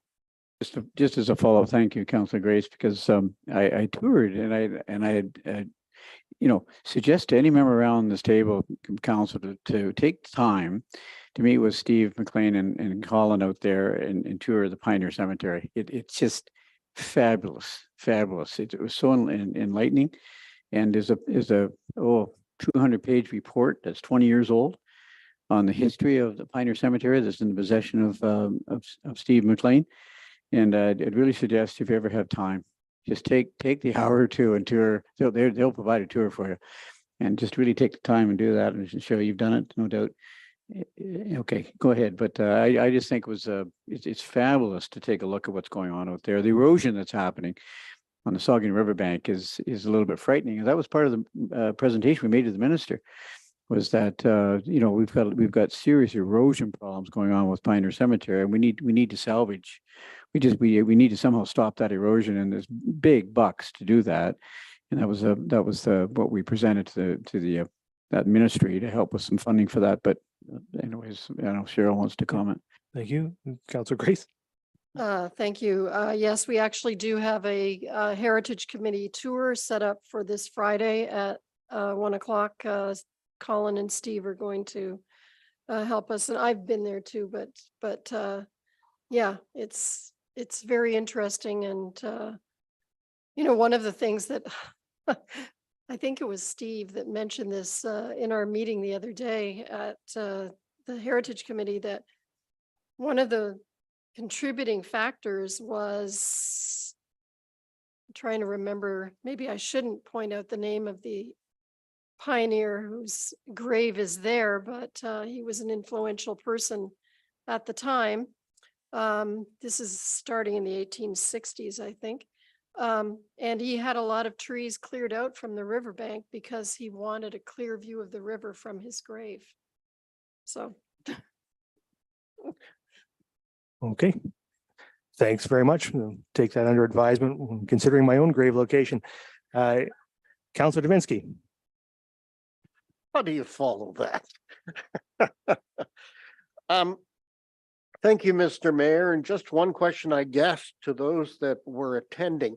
When you were speaking to the parliamentary assistants, because I think this is a major tragedy waiting to happen if we don't get money to help with this problem at the cemetery. A question I would always ask, what kind of read did you get from the parliamentary assistants? Were they sort of looking the other way and looking at their watch, or did they pay attention to what the heck we're talking about here, even though it has to do with cemeteries, because it's important to us? Vice Deputy Mayor. Yeah, it's a really great question, because we did get a fair amount of feedback, a lot of apathy and understanding, saying we empathize with you people. You could be looking at $8-10 million. Who knows? I mean, I'm just spitballing, like the mayor used that term earlier, but it could be a significant amount of dollars to be, to shore up the bank, the Saugeen River. It's a big project, and hard to get to, and Gabion baskets, not cheap. So what they're looking for is more study from the town to say, how many feet in from the Saugeen Riverbank are you wanting to protect? You wanting to shore up? We don't really have that information yet. And so they're looking for more data. But I think if we provide the right report, with more data, I really do think that they would consider funding, is what they said to us, but they're looking for more information. So there was a lot of empathy. I think I said apathy. Yeah, empathy. Empathy was, those are two very different words. Yes, that's right. There was a lot of empathy. So I think it's Freudian slip. It was, but that happens with me a lot. All right, further comments? Anyway, yeah, anyway, thank you guys very much for that work. You never achieve anything at these things in the first try or the second try. You have to keep going back, and you have to keep advocating, and eventually you do make inroads and have successes. So it's an important step in that process, and I'm sure we will have success down the road. So you've heard the recommendation on this. I'll ask all in favor. That is carried. Thanks very much. So now we're on to item 3, the community risk assessment and the fire chief. Thank you, Your Worship.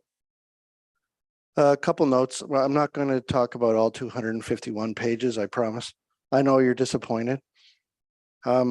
This is the last of the foundational documents that we've put together in just around a year. the emergency management plan, the establishing and regulatory bylaw, and the community risk assessment are the three foundational documents that get us where we need to be, not only in compliance, but to make our community a safer place or a planned for safer place. So a couple notes that I have here, because we're the report is short and sweet on purpose, but I just wanted to bring a couple things to light. First of all, a report like this is rarely done internally. It's usually done by consultants. We did this and chose to do this internally for a couple reasons. The main reason is that it's found by the province that and the Emergency Management Ontario that if a third party completes this document, that it must be submitted for approval by the province. If it's done internally, it is assumed that people that know the community, understand the community, et cetera, did the report, and the findings can be shared with the community and understood by the community. The report does not have to be shared or approved with the Emergency Management Ontario folks. So this report, I notified our field officer that it is complete. It is complete ahead of time, almost a year ahead of time. It's not due until July of next year. But one of the reasons was cost savings, but the other reason is that I believed that we could do this document internally, and you can see it's a fulsome document with a lot of analysis. And I think that what we got out of that document certainly is who Saugeen Shores is when it comes to risk and what our risks are moving forward and now. I want to say that District Chief Brian Johnson did the report. He was our coordinator to put this together. He did a remarkable job. I don't think that I could have picked or asked for a better person who knows the community, knows the fire service, knows the emergency service better than him. So he couldn't make it tonight because of family considerations. I really did want him to be here. So one, we could celebrate his accomplishment, because this is truly an accomplishment. And two, that we might be able to, he may be able to answer any questions that you may have, but unfortunately he was unable to come. The other thing I would like to acknowledge is that you know that the department's sort of been moving at a furious pace, and we ran a lot of what we did in those three foundational documents in parallel. So what was intriguing and also enlightening and I'm very happy to say, there wasn't a lot of large risk gaps in the report. There wasn't, we had dealt with them in the establishing bylaw. We had dealt with them in the emergency management plan. So what we see as being gaps are more operational in nature and not necessarily foundational or directional in nature. So that's good news also. Now, council has the absolute ability, the emergency management plan has to be reviewed annually and recommendations brought to council in a report that speaks to findings, what we should change, and approval from council. Council also has the ability in the establishing and regulatory bylaw to change service levels, et cetera. And then finally, this document has to be reviewed on an annual basis, and I will include its findings in our annual report that you'll get on emergency management. The community risk assessment will be in that report. So council has a fulsome ability to adjust not only service level, but attack any risk levels that we identify going into the future when they come up on an annual basis, just so you know. That's all I have to say about the report itself. Thank you, Chief. So there's a recommendation that council approve the Saugeen Shores Community Risk Assessment as attached. Questions or comments? The Deputy Mayor. Thank you, Mr. Mayor, and through you. This has got to be one of the biggest documents I've ever encountered as a member of council. So kudos to Brian. I know Brian didn't do it on his own though, but please let him know that I'm sure that'll be echoed by a few people. the good work that was done there. I have 3 pages of comments, questions, but I'll bring it down to a couple of items. There's a lot in the risk assessment that has to do with public education. And I know that group, and perhaps you can just, if I can ask a quick question, how many firefighters are involved with the public education group that's been formed? Through you, Mr. Mayor, Deputy Mayor. It's a good question. There is 8 members on the public education team. And to be clear, they are not firefighters as you would expect them to be. They are a separate division outside of our suppression firefighting staff. Thank you for that. Because there's a number of items that have to do with education to the public and opportunities to engage in like real life stuff right in people's houses to help them out with some prevention and just awareness of good practice. So I look forward to that. There's also a number of items in here that relate to actions and initiatives specific to seniors and youth, and all of that's good too. I did want to though just ask 2 questions. OREG 378-/18 says that we have to use this report to inform decisions about the provision of fire services. Well, the report that you've given us, the risk assessment report, the chart that's in it, which is on page 249 of the report, but it's 313 of page 315 of what we see online. The chart stops at the end of the review. Do you have a sense of how priorities for actions or how flow through is going to happen? Because there's a number of items that are low hanging fruit, so to speak, but there's some that are a little more involved in terms of, getting a secondary power source into the alternate emergency center. Like what is your sense of where we go with this? Because we're supposed to use this to inform ourselves. So what is the next step after this? Thank you. Through you, Mr. Mayor, to Deputy Mayor. It's a good question. And when I said that we were running in parallel, we truly are. So there's some recommendations in the report that council has already approved. So I'll use the generator as an example. It was approved in last year's capital budget. The generator's been ordered and its delivery is in 55 weeks, to give you an example, right? There's recommendations in the report that speak to more engagement with public educators, et cetera. We know that is an important thing, not only with Emergency Management Ontario, but also as part of our being a host community in the PNERP, the Provincial Nuclear Emergency Response Plan.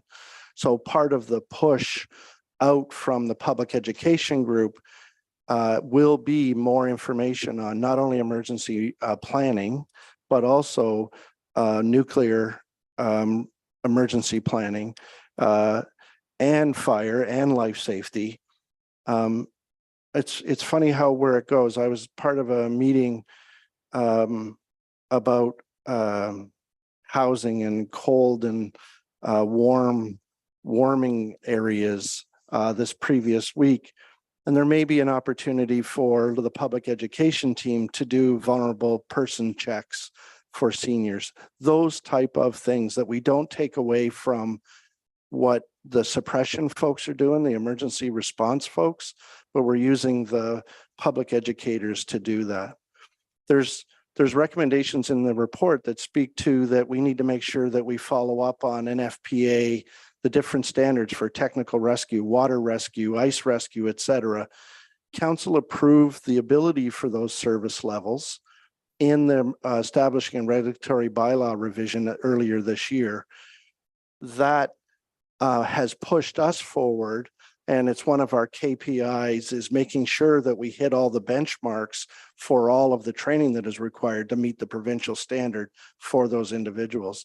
So when I speak about there's not a lot of heavy lifting to do based on the community risk assessment, I'm saying that because we've done a lot of that heavy lifting ahead of time. Okay. Thank you for that. Look forward to seeing the rest of the lifting though happen over time, but thank you very much for the report. Okay, thank you for the comments, Councillor Grace. Thank you, Mr. Mayor. Thank you, Ed, and thanks to Brian. It's a really remarkable report.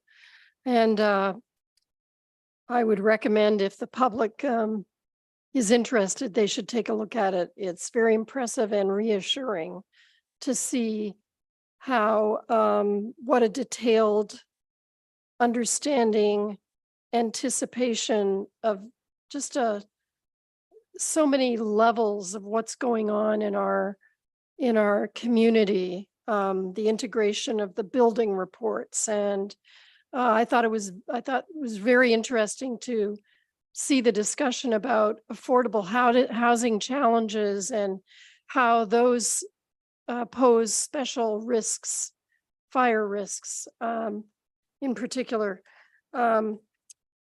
A couple of, or one question really. The report says that we currently conduct fire inspections upon request or complaint, and that makes sense. We don't have the staff probably to do that. But earlier in the report, one of the recommendations is for the Saugeen Shores Fire Prevention Division to conduct annual inspections of all businesses in our downtown cores because of the major consequences. If there ever was a fire in one of our downtown cores, it would be catastrophic, quite likely. So I'm assuming we would need to add staff to carry out this recommendation. Is that right? Through you, Mr. Mayor, to Councillor, thank you very much for the question. You'll see in the budget proceedings, one of our major initiatives for next year will be, we will bring a public education and fire prevention bylaw recommendation to council.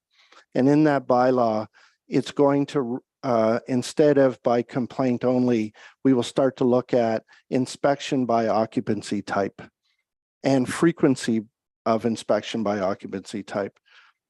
At that time, council will be able to dictate that level of service, that level of inspection, at which time we can start to have discussions about what the ramifications are when it comes to people or resources or whatever, et cetera. But council will have the ability to look at a bylaw that speaks to that, to be more proactive versus a complaint-driven system only.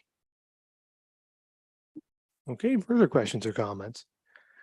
Yeah, Councillor Stack.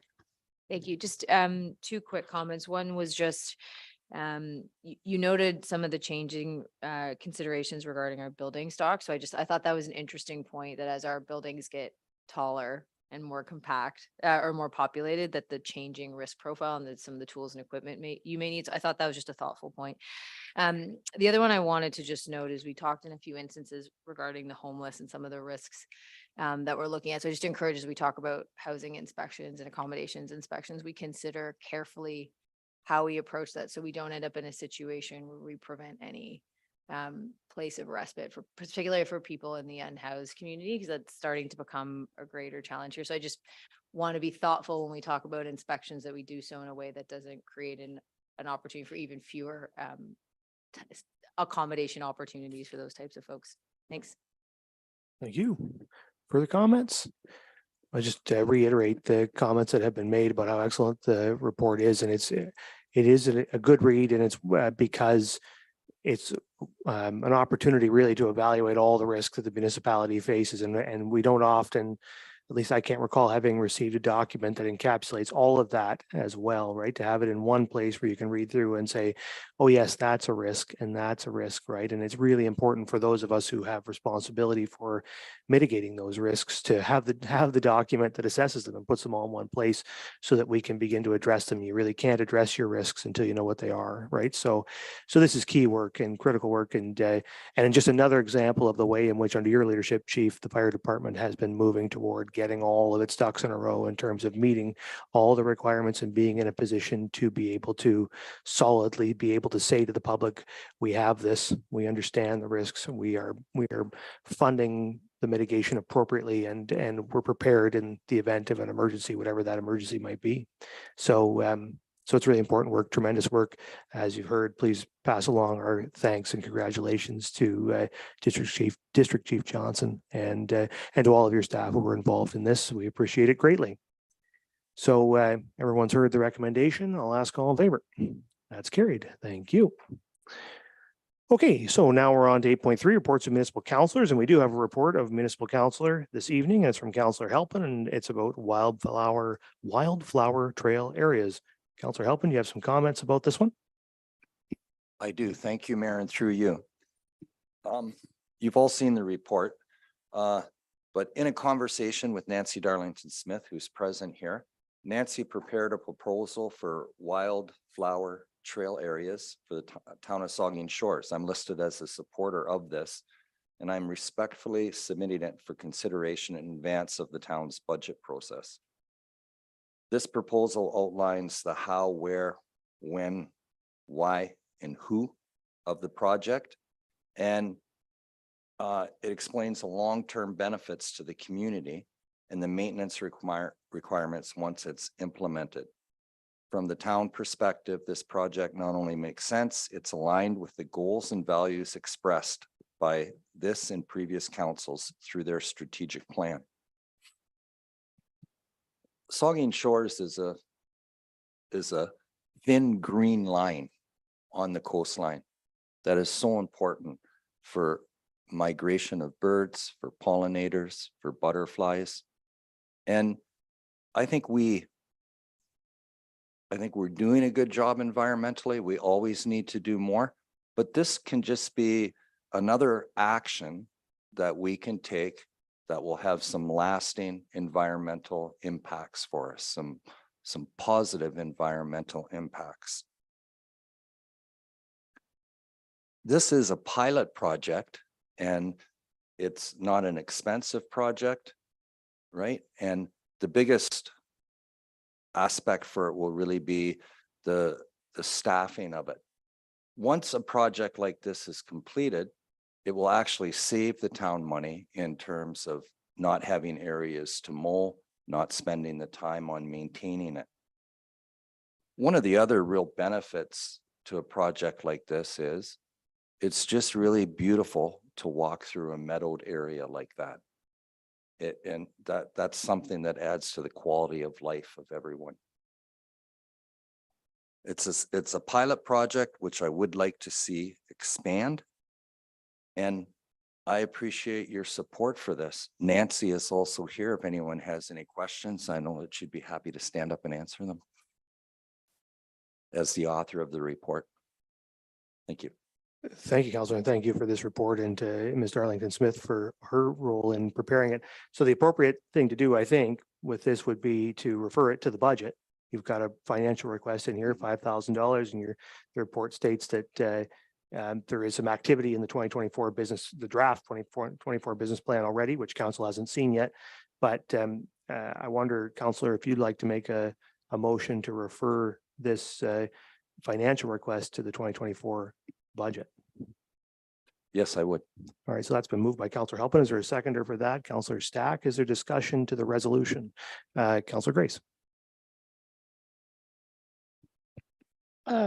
Thank you, Mr. Mayor, and thank you, Bud, and thank you, Nancy. It's a really incredible report. It's interesting. One of the recommendations that we had in our in the ESAC report, the Environmental Stewardship report, Advisory Committee report, was to actually create a toolkit for green and parkland options for developers to use. We haven't done that yet that I know of, but this is really an example. It's precisely an example of the kind of model that could be very useful in a practical sense, not just for town staff or interested developers who are, who perhaps have some flexibility about what they would like to do on their properties, but also for residents who want to create something like this on their own property. So thank you, Nancy. Thank you, Bud. And thanks to Rob Shave too, who I understand was part of this. Very good. Thank you. Councillor Stack. Thanks. So great idea. Big fan. The one thing I just wanted to comment on is an opportunity. We were talking about volunteers. I know there's a lot of a lot of students that I know I have one in my home who's in grade 12 and has yet to have volunteer hours. So it led me to believe this would be a good thing to maybe talk about with the schools as we come, if it moves forward, as an easy opportunity to get some students out there, use their young bones to dig some of the holes. I think there's a couple of folks involved who know something about getting into the schools, so that might be an easy thing done. That's a good suggestion. Further questions or comments? So we do have a resolution that this be referred to the 2024 budget. It's been moved and seconded, so I'll ask all in favor. That is carried. Thank you very much. And thank you, Councillor, for your report. Okay, so now we're on to 8.4, communications and petitions for information. 7 items there. Any comments, questions, suggestions about any of those? The Deputy Mayor. Thank you. And through you, just a comment. Great deal of appreciation has been expressed to me that council via you sent a message to Bell Canada that we don't appreciate what goes on here with regular interruptions to service. So very much just want to suggest to you that I think a lot of people were very, very appreciative of you taking leadership on that. The response letter suggests, that they're going to pay attention. Let's hope that they do. Thank you. Thank you. And I might just say I did speak to a representative from Bell Canada who contacted me in response to the letter. And I think that sentiment that you've drawn from the letter was also expressed to me on the phone as well, that Bell understands that they can and ought to do better in terms of the service to our community. So I think the message has been sent and received. Further questions or comments to any of these? Don't see any. So, okay. So we'll move on then to the end of the committee of the whole, and we'll do statements by members and the Deputy Mayor. Thank you. Couple of items. I and a couple of other members of council was out at the Bruce Power site last week for a very detailed visit with some OPG people to see the Western Waste Management Facility. I'll let the Vice Deputy Mayor tell you how excited he was about one aspect of the tour, but Councillor Halpin and I were also along.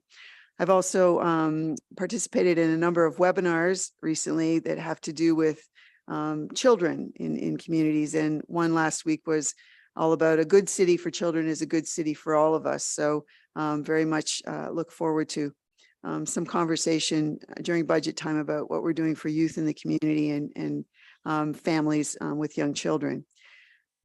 On Thursday of last week, I, in the mayor's absence, attended the rededication of the Peace Pole at Perkins Park in Southampton. Southampton Rotary now has got 8 languages reflected on that pole. Japanese has been added to reflect the involvement of the exchange student who some of us met earlier this evening, who's here for a year from Japan. Also, Lori Kwakam was involved, and Lori solicited an awful lot of help out at SON to come up with some language to put on the pole. In the Ojibwe language, there is no word for peace, or there's no representation of the word peace. So I will not do a good job, but what is on the pole now is Bikada Shwin. It is the closest they could come to something that reflects peace, and it reflects very similar sentiments to the situation with the bridge. It's about connections and bridging gaps and that sort of thing. Anyway, it was a nice little ceremony there.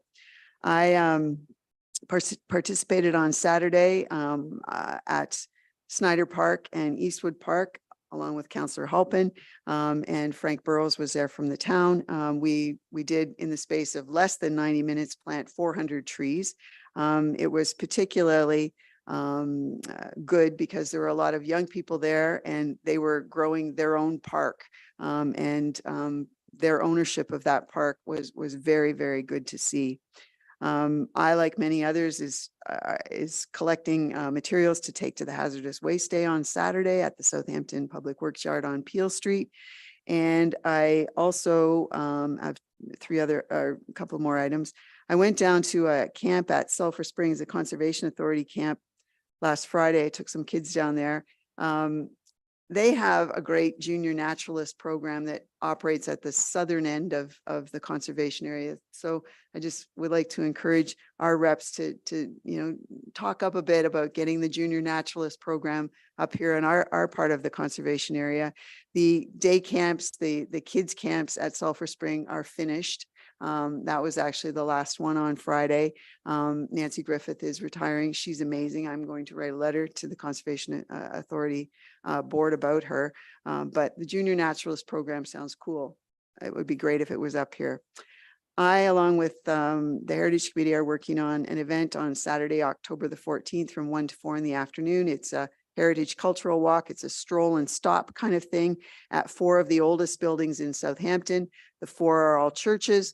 The doors will be open between 1 and 4, and people will be able to go in and take a look at heritage up close and hear some stories about the involvement of those churches in the cultural history of Southampton.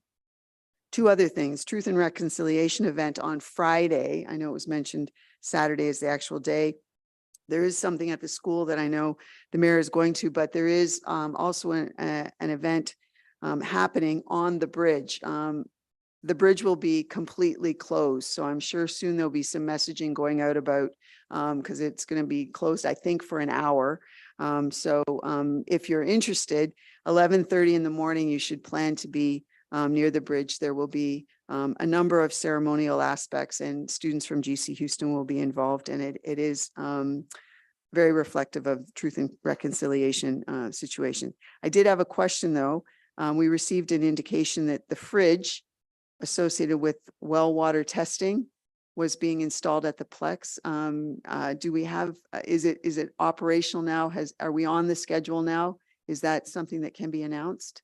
And that would be the end of my comments. I'm with sure that Public question. Health will have messaging on that when the whole thing's ready to go, but does it, what are you? The director, you're still a director, I guess. You're the Director of Community Services Operations. Yeah, thank you for the question. And through you, Mr. Mayor, the fridge was delivered last week, so we're just setting up the exact location of it. The Vice Deputy Mayor. Thank you, Mr. Mayor. And I did had a wonderful tour of OPG last week with our Deputy Mayor and Bud Halpin and I and a couple of staff members, Jim and Jim, who was with us from staff? Oh, Janice Stubbs. Yeah, sorry, Janice. I knew that. I did touch that 2 foot thick storage container that housed high level waste, and that's what now Deputy Mayor was referring to. And I did touch it, and I came out in the screening process there. You go through, and I had no radiation, nothing on me. I was clear, but it's really what really impressed me, and then Caitlin Neville and Brent Fisher were both there, and Caitlin did a wonderful job with conducting the tour. But really amazed me, and I'm sure Councillor Halpin felt the same way. The safety protocols. I've never felt so safe. The safety measures that are put in place with the storage of low, medium, high level waste. It just is incredible, really. The steps that are taken to make sure their employees, members of the touring public are kept safe. It's in my view, I have this much knowledge with storage of waste, but I'll leave that up to Councillor Matt to tell us all about that. But it's just the safety part of it. I just want to thank OPG for opening the doors and allowing us to tour the place, and it was really enlightening. And we're really in good hands. I really do believe that they're doing everything possible to keep us all safe, and safety measures are amazing. So, thank you, Mr. Mayor. Thank you, Councilor Matt. Thank you, Mr. Mayor. Just one thing for me, and that was this past Friday, the 22nd, we had an event at GC Houston School. The Mayor, you attended, Vice Deputy Mayor attended in the opening ceremony, the ceremonies at lunchtime, which was great. It was in combination, for those of you who aren't aware, this was kind of a launch for our soon to be a reality Sparks Technical Training Center. Councillor Halpin is on our board of directors, along with our director or our chairman Kenny Kilday and of course our beloved Rob Stanley, who moves mountains. He really does. And he really was the impetus putting this event together. So it was an event we had at the school.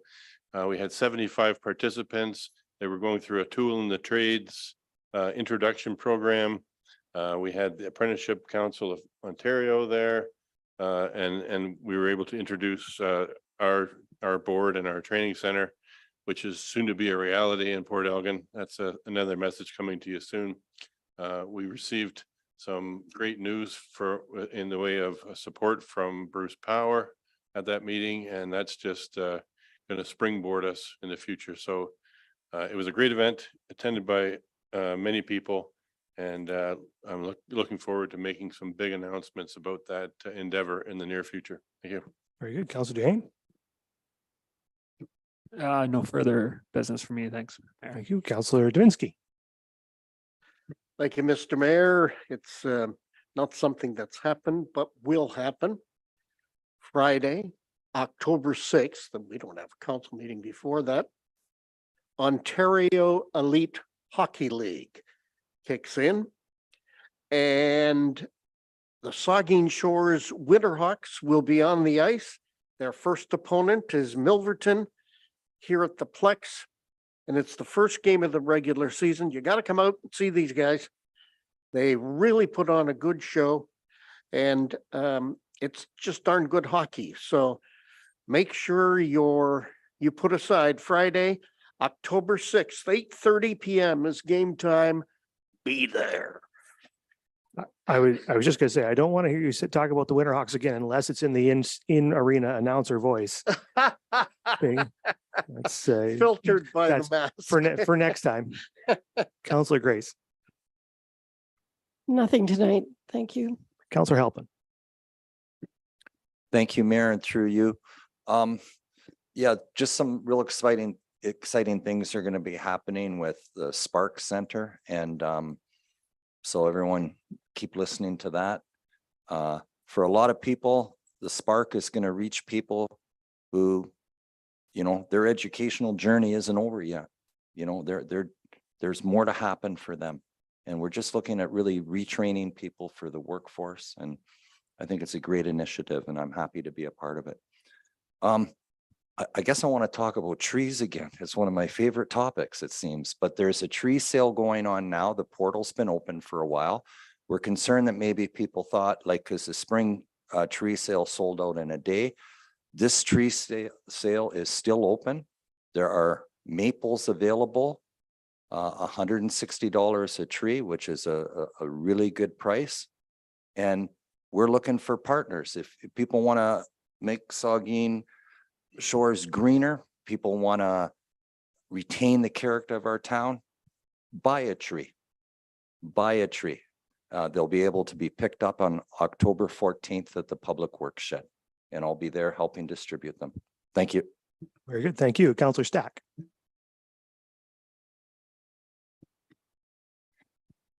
Okay, thank you. I just wanted to take this time again to just take a moment to reflect on the life of my friend Caroline Cunliffe, who was longtime resident of Saugeen Shores and who passed away this summer, and who's survived by her parents, Colin and Diane Cunliffe, and her brother and sister-in-law, Brendan and Caroline, as well as her niece. Her loss continues to be felt by her vast network of friends and family in the community. I'll share a quick memory because I think it's relevant to hear. Her and I both competed against Councillor Davinsky a couple of summers ago. And I have to admit, she did much better. She fared much better than I did. She was much better spoken, as was typically the case from my experience working with her. And I just wanted to share this just because her family is celebrating her life on Saturday at the Lakeshore from 1 to 4 p.m. So I encourage everyone who's listening or who may listen to attend if they knew her. She was, like I said, a great woman and definitely will be missed. Great. Thank you. The Vice Deputy Mayor. Just to you, Mr. Mayor, to Councillor Halpin, if I buy a couple of trees, will you come down and plant them for me? I'll give you a hand if you need it. And I will say that again. If you live on Market, Elgin, Green, or Mill, and you've lost a century tree in front of your house, the town's reaching out. Buy a tree. And if you need help planting it, yes, I'll come and help you plant it. See, you're backing down because last time you said that you would come and plant that tree, I think, I don't know. Yeah, anyway, thanks for that. Mayor, it is the one job where you start at the top. Good enough. All right, so a couple of things from me. I did this, the Spark thing was great. I appreciate it being there. It's really important just to reiterate over and over again that because we haven't heard enough in years gone by about skilled trades careers and how those really, it's not, I think when I was going to school, it was positioned almost as a thing you did if you couldn't go to university. And that's just the absolute opposite way to think about a skill that you should be thinking about a career in skill. There's no higher calling than a career in the skilled trades. If you can build something with your hands, if you can make something, it's the highest calling that there is for a person, as far as I'm concerned. So it's awesome what you guys are doing with that in our community. I hope lots of people take you up on those training opportunities because we need skilled trades people in our community. They're some of the most valuable people we have in our community.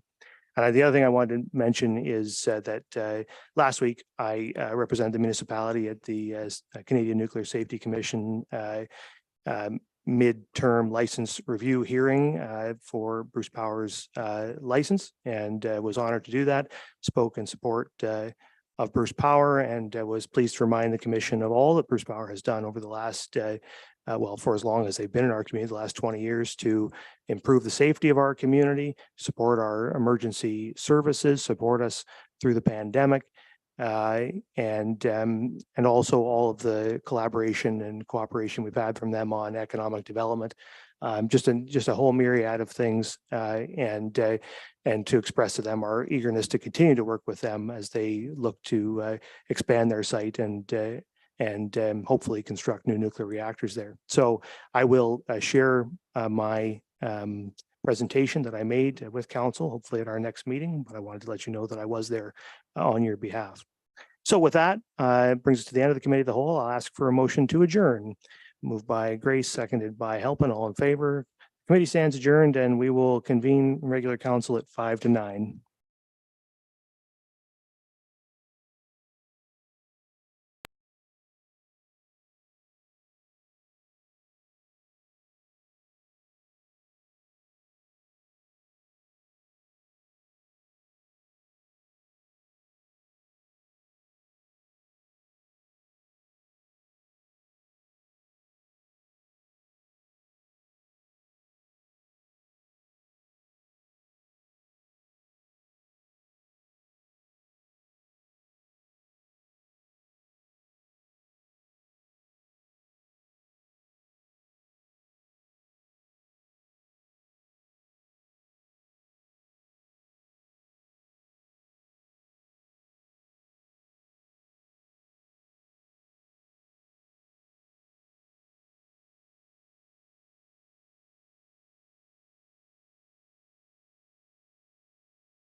Let's have everybody take their seats. It's 5 minutes to 9, so we're going to reconvene.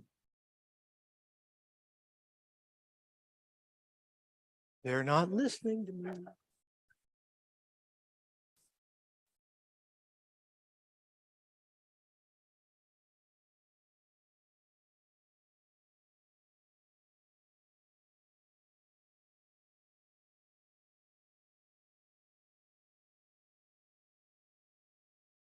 Okay, I'd like to call to order this regular council meeting for September 25th, 2023. And the second item on the agenda is disclosure of pecuniary interest. Ask any member if you have one of those you'd like to declare at this time. Seeing none, of course, you could do that anytime if you need to. We have no additions, deletions, or amendments to the agenda. So we do have some minutes to adopt. That's item number 4. And there is a recommendation that council adopt the minutes of the regular council meeting of September 11th, 2023, and note and file the minutes of the committee of the whole meeting of September 11th, 2023 as presented. Is there a mover and seconder? Moved by Grace, seconded by the Vice Deputy Mayor. Questions or comments to any of those sets of minutes? Seeing none, then all in favor? That is carried. So we have no public meeting, no close to public, and no business arising from close to public. So we're on to number 8, which is a report of the Committee of the Whole. And there is a recommendation that council endorse the Aquatic and Wellness Center fundraising strategy quiet ask report as outlined, that council approve the creation of the municipal solicitor position as outlined, that council receive the 25-year amalgamation recognition report for information, that council approve the Saugeen Valley Conservation Authority cost apportioning agreement, that council receive the proposed Clean Yards bylaw report for information, and that council adopt a bylaw to establish the volunteer firefighter and officer salary grid, repealing Schedule E of bylaw 2019. Is there a mover and seconder? Moved by the Vice Deputy Mayor, seconded by Councillor Stack. Questions or comments to the resolution? The Deputy Mayor. Thank you. I'd like to ask that the recommendation be broken up and item number 2 on the list be dealt with separately. Okay, we can do that. So we'll have a, I guess if that's okay with the mover and seconder, I should say, is that all right with the mover and seconder? All right, so that will, thank you. We will divide that out further. So we'll deal with that one next. Right now, we're dealing with 1, 3, 4, 5, and 6. Questions or comments to the resolution? Seeing none, then all in favor? That is carried. So now there's a recommendation or a resolution that council approve the creation of the municipal solicitor position as outlined. Is there a mover and seconder? Councillor Stack, is there a seconder? Councillor Davinsky. Okay, so let's move and seconded. Questions or comments? Discussion. The Deputy Mayor. Thank you, Mr. Mayor. I think we should consider deferring this into the budget conversations that will happen in November. It's a rather large ticket item. It's when you add in additional office related expenses along with the salary suggestion that's there, it's $250,000.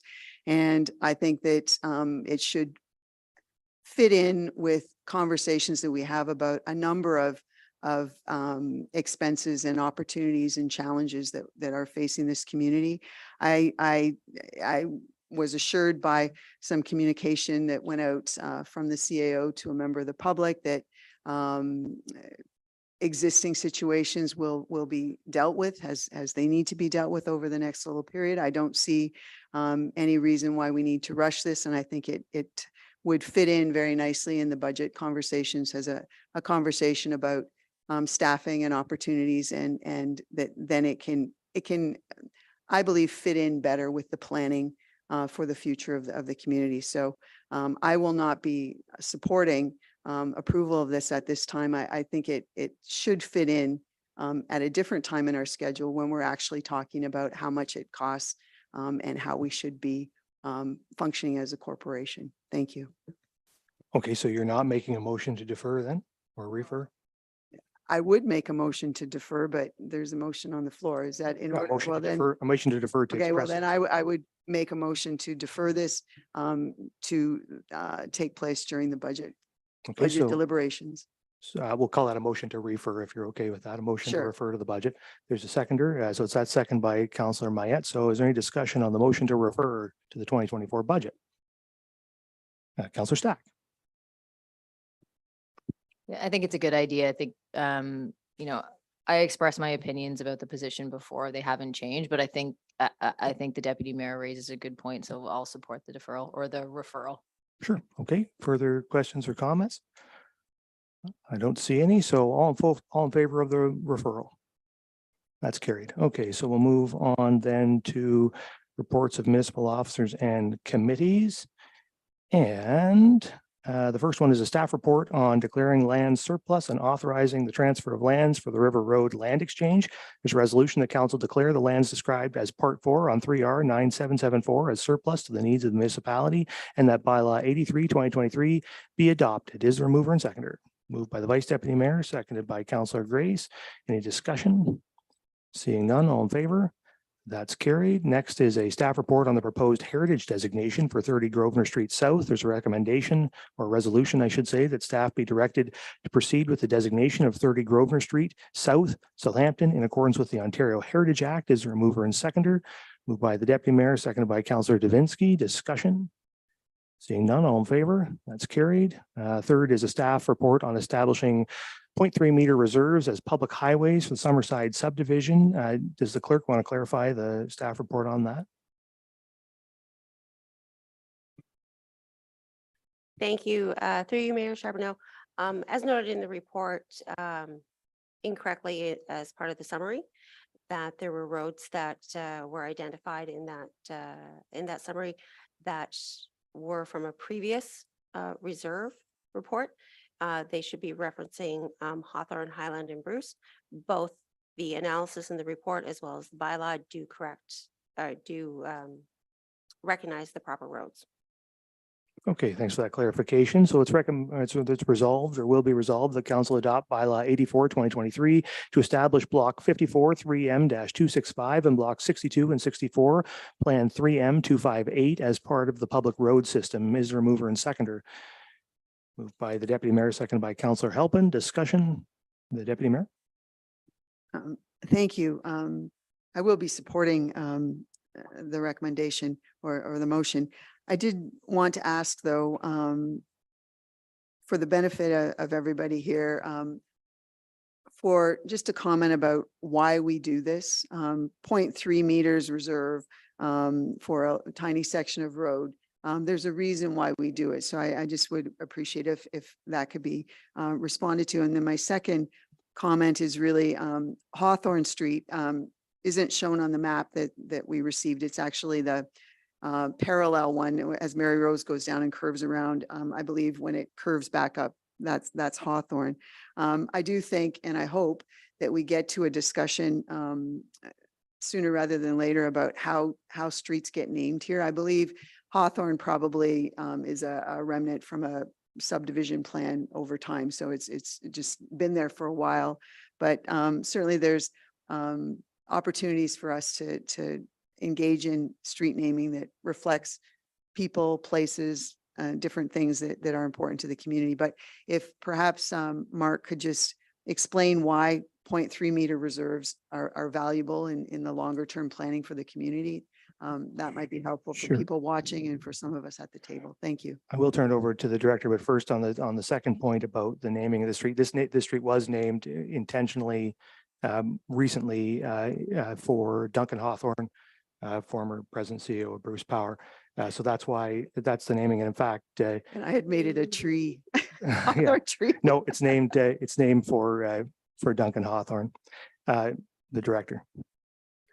Thank you, Mr. Mayor. I'll initiate an answer and I'll invite the manager of planning and development to round out my answer if it needs it. My understanding is the 0.3 meter reserves prevent the premature extension of the road before further planning is ready and in place for that. But if Jay has anything he, as manager of planning and development, would like to add, I hope that's entirely fine with everyone. Geez, there he is. It's good. It just pops up all of a sudden. He's the Wizard of Oz. He seems, oh man. Okay, he seems happy with Mark's response. Nothing further to add. It is to control planning at a progressive, incremental way as opposed to haphazard and unplanned way. Okay. All right. Okay. Thanks very much.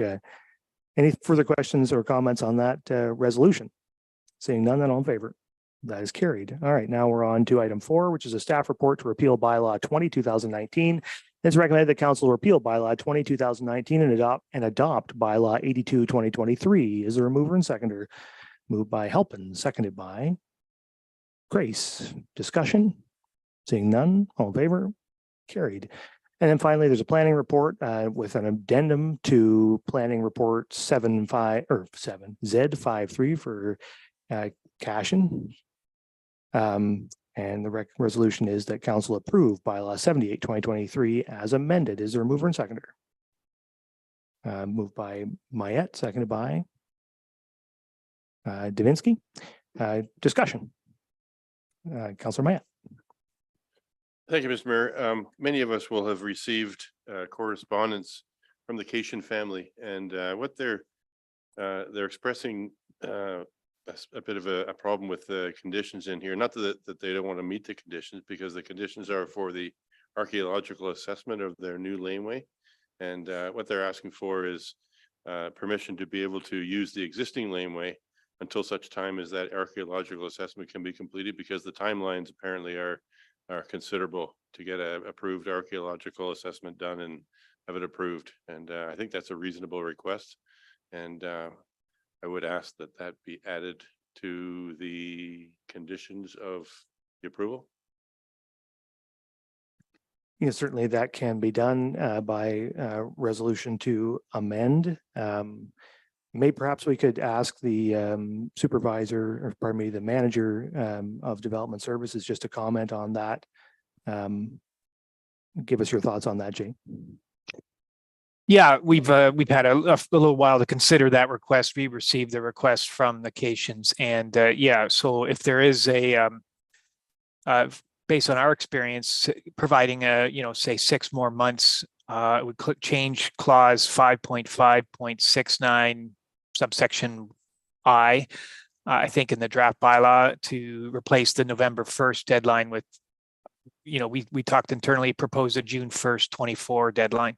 That gives them 8 months to secure an assessment and have it submitted to the Ministry of Culture and reviewed by Saugeen Ojibwe and the town.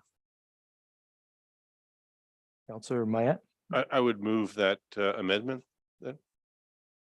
All right, so is there a second? So that's an amendment then to extend the timeline from, to revise section 5.5.69I, deleting November 1, 2023 and replacing it with June 1, 2024.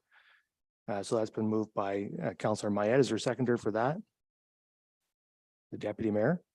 All right, so that's an amendment. We're now discussing that amendment. So we'll go to the Vice Deputy Mayor next. Mr. Mayor, I'm not going to support this recommendation, nor am I going to support the bylaw. And I have reason. I'm going to call for a deferral, actually, for the next 2 to 4 weeks, however long it takes staff to meet with the Cations, basically.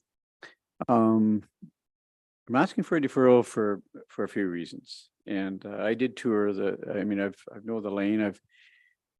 I met with the Cations out there to talk about the uses and the bylaws since last week.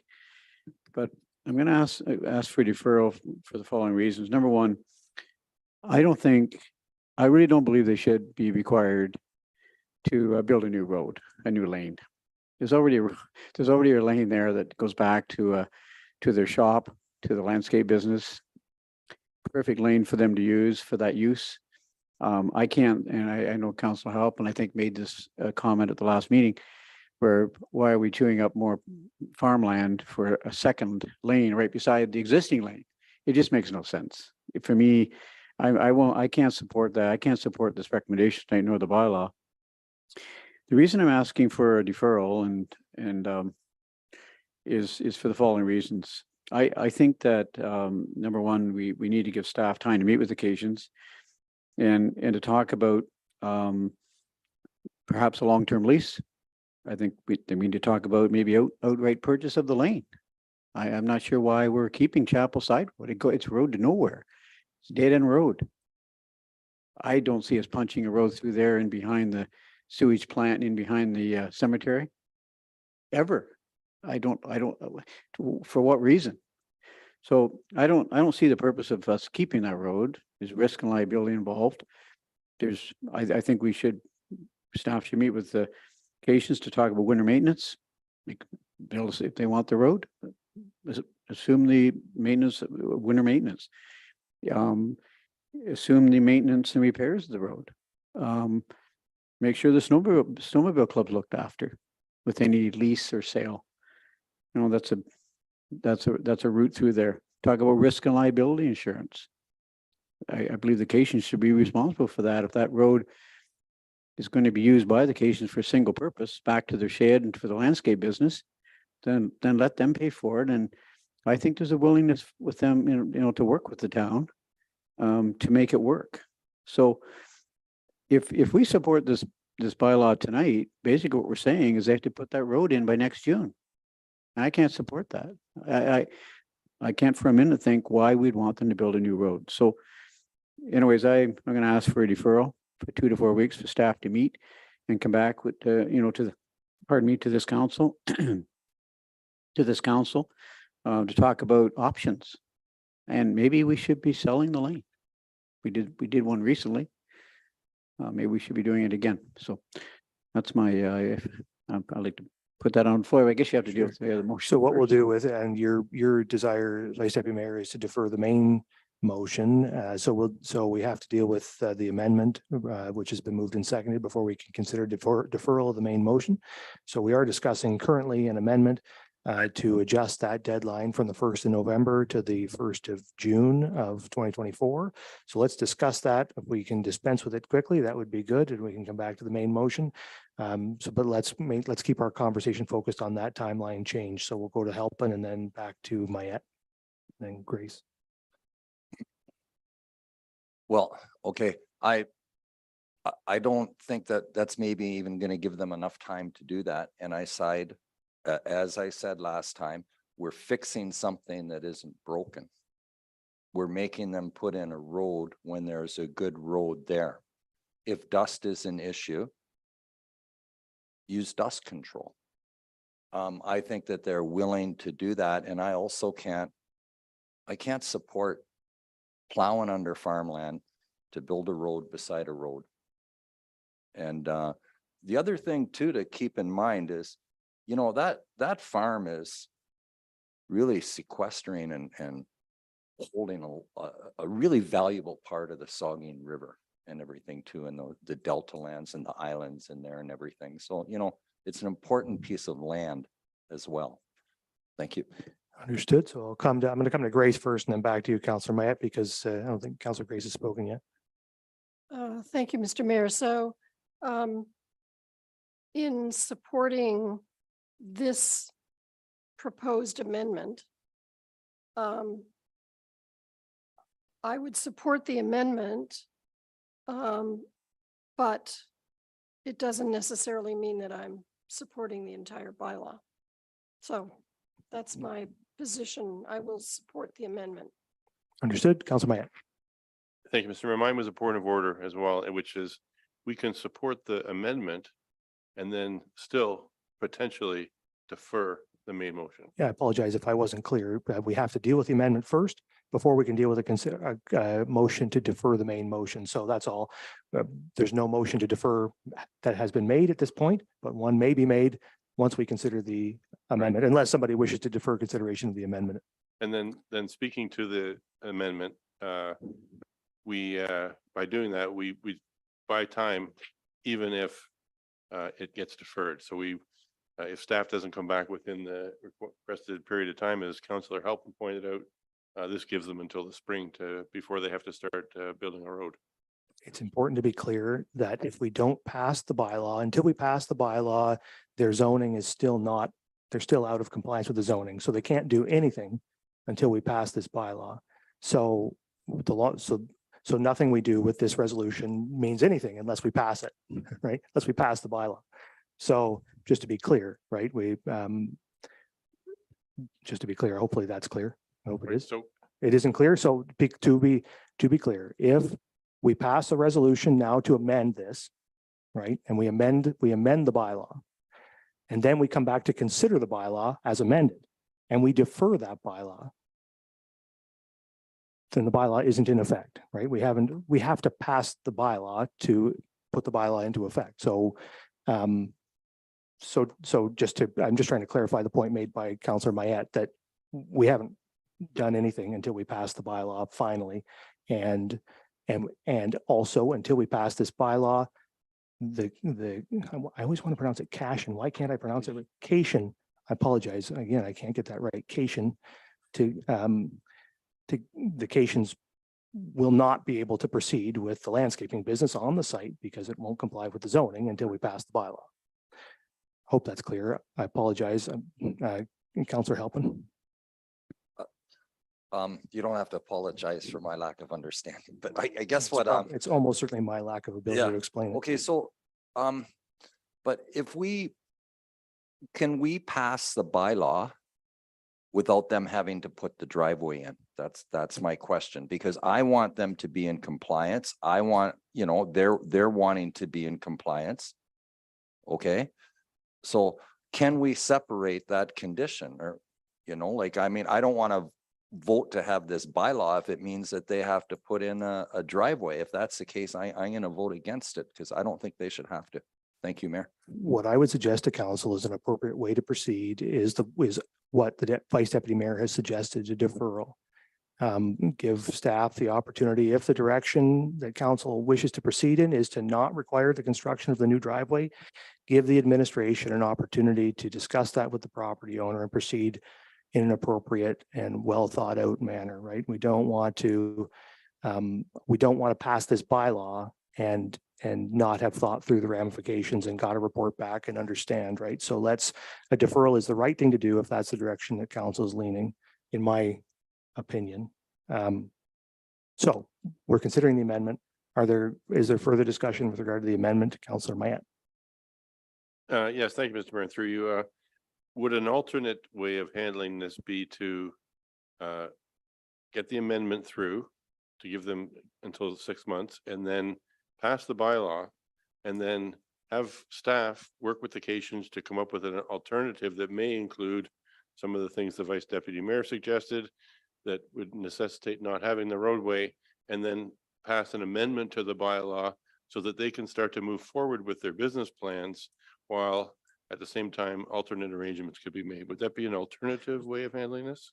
I think it is never advisable for council to pass a bylaw directing a thing to be done that it doesn't wish to have done, right? If council wants this to proceed in a certain way, then defer it, get a bylaw back that you support and pass it. Do not vote for bylaws that do things that you don't want to see done. That would be, again, my advice to council. Councillor Stack. Now I have a question.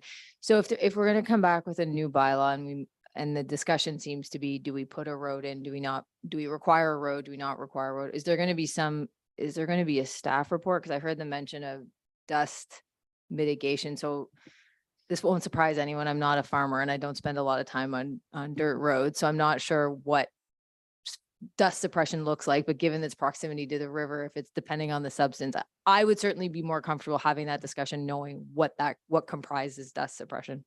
I think to maybe just take it up a little higher than dust suppression, this is proceeded in a direction because staff obviously has particular concerns about using the Chapel Side Road, right? So if we don't want to require a new road and we want to approve this in a way that would have the applicant using the Chapel Side Road, we need to hear from staff clearly what those concerns are so that we can evaluate as council whether we're okay with whether we can accept those concerns or not. So we need to, so yes, I guess to answer directly, we would get a staff report and they would lay out those concerns and then council would weigh the pros and cons and we would make a decision. Hopefully soon, because as we expressed it last time, we don't want to leave occasions waiting. Are there further comments to the amendment? I think we can take it. I think we can probably take a vote on the amendment at this point. So the amendment, just to be clear, is to, and thankfully staff thought this might happen, so they gave me the wording, would be to revise section 5.5.69I to delete November 1, 2023 and replace with June 1, 2024. It is moved and seconded. I'll ask all in favor. Opposed? That's carried. Okay. So now we're back to the main question. Vice Deputy Mayor. Yeah, thank you, Mr. Mayor. And for the reasons I gave earlier, I'd like to put a motion on the floor to defer this back to staff for allow them time for consultation with the Cations to talk about things I mentioned. I can read them out again if you wish, but I don't think it's required. And whether they need 2 weeks to 4 weeks, I think we should try and move this process along. I talked to the Cations; they've already spent $15,000 on planning and fees and permits, and it's just, to me, that to me is unfortunate for what should have been a fairly simple application for a nursery business. So I have empathy for them, not apathy. I would put that motion on the floor that this be deferred back to staff and provide time to meet with the Cations, come back with a recommendation. So there's a motion to defer decision on this item pending report from staff. Is there a seconder? Seconded by the Deputy Mayor. Discussion on the motion to defer. The Deputy Mayor. I will be supporting this. Perhaps, Mr. Mayor, you can clarify. I believe the situation with this property is more the Bruce County official plan than our official plan because of its location. I took a deep dive into the county official plan, which was fun, trying to figure out what was related to the road. And the only thing I came up with is there's a line in something to do with agricultural property that talks about businesses, and it says that there needs to be direct access to a municipal road of a suitable standard.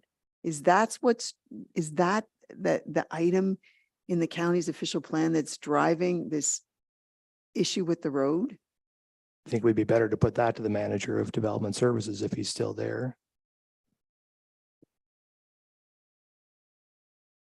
Yes, Mayor and Council, the issue is related to the quality of that road. It's not maintained on a year-round basis. We discourage businesses and all users of municipal roads from access to those roads if they're not maintained by the town. So, in the absence of any sort of agreement or change in the status of that road and how we maintain it, we direct that the new driveway be built to concession 10. Thank you. I agree with the Vice Deputy Mayor. And there are other roads, lanes in the same situation that are used by businesses in other locations in the community. They are signed with, no winter maintenance, that kind of thing. But as long as there's no snow, I know they're still being used. So I think we should support the deferral to give a short period of time, not a long period of time, to take another look at the use of the road and see if there might be an option there, because the only place that road goes to is their property. And, that would be important. Just as another aspect of the deferral, shipping containers are in there. I would like consideration given to limiting the inclusion of shipping containers so that it's applicable to the very specific use being discussed. And if that business isn't operating there, that those shipping containers aren't unable to stay there as a right, that they're just specific. So I'll just throw that in as a comment, but definitely supportive of the deferral. Thank you. Okay, thank you. Further comments on the motion to defer? I think it's, and I certainly, the points raised by the Vice Deputy Mayor and the Deputy Mayor are well taken, and I agree with most all that's been said there. I would just say that it's important to remember that as we change the uses on these roads, with accesses to roads like this, that we have to consider the long-term liability that the municipality faces and the interest of the overall interest of the taxpayer. And so we have to make sure we find ways to protect us from an expectation of enhanced service down the road, right? As you permit increasing usage on roads that we do not service at this time, you open up the potential of expectations developing over time. And we may all understand sitting here right now that wasn't what was understood. The current property owner may understand, council may understand, staff may understand, but in 50 years, no one will be left who understands. And so we create a liability for those future councils and for that future municipality. So we need to make sure we have ways to control that. And so I think the best thing to do here is defer, and we'll get a sense from staff about how we proceed in a way that protects us from the liability. So there's a motion to defer that's on the table. It's been moved and seconded. I'll ask all in favor. That's carried. Okay. So now we're down to bylaws, and there are several bylaws there for consideration, and there is a vacation one's on there. All right, so that bylaw has been deferred along with the recommendation. So that's 78. All right. So it's resolved that bylaws 81, 82, 83, 84, 85, and 85, 2023 are hereby read a first, second, and third time, and finally passed and sealed this 25th day of September, 2023. Is there a mover and seconder? Moved by Gray, second by Halpin. Questions or comments? All in favor? That's carried. Next is a confirmatory bylaw. Resolved that bylaw 86, 2023, being a bylaw to confirm the proceedings of the Council of the Town of Saugeen Shores, is hereby read a first, second, and third time, and finally passed and sealed this 25th day of September, 2023. Mover and seconder, Duhaime and Halpin. All in favor? Carried. And adjournment is recommended or resolved that this regular council meeting of September 25th, 2023 hereby adjourns at 9:26 p.m. Mover and seconder, Halpin and Mayette. All in favor? Council stands adjourned. Thanks very much, everybody. Have a good night.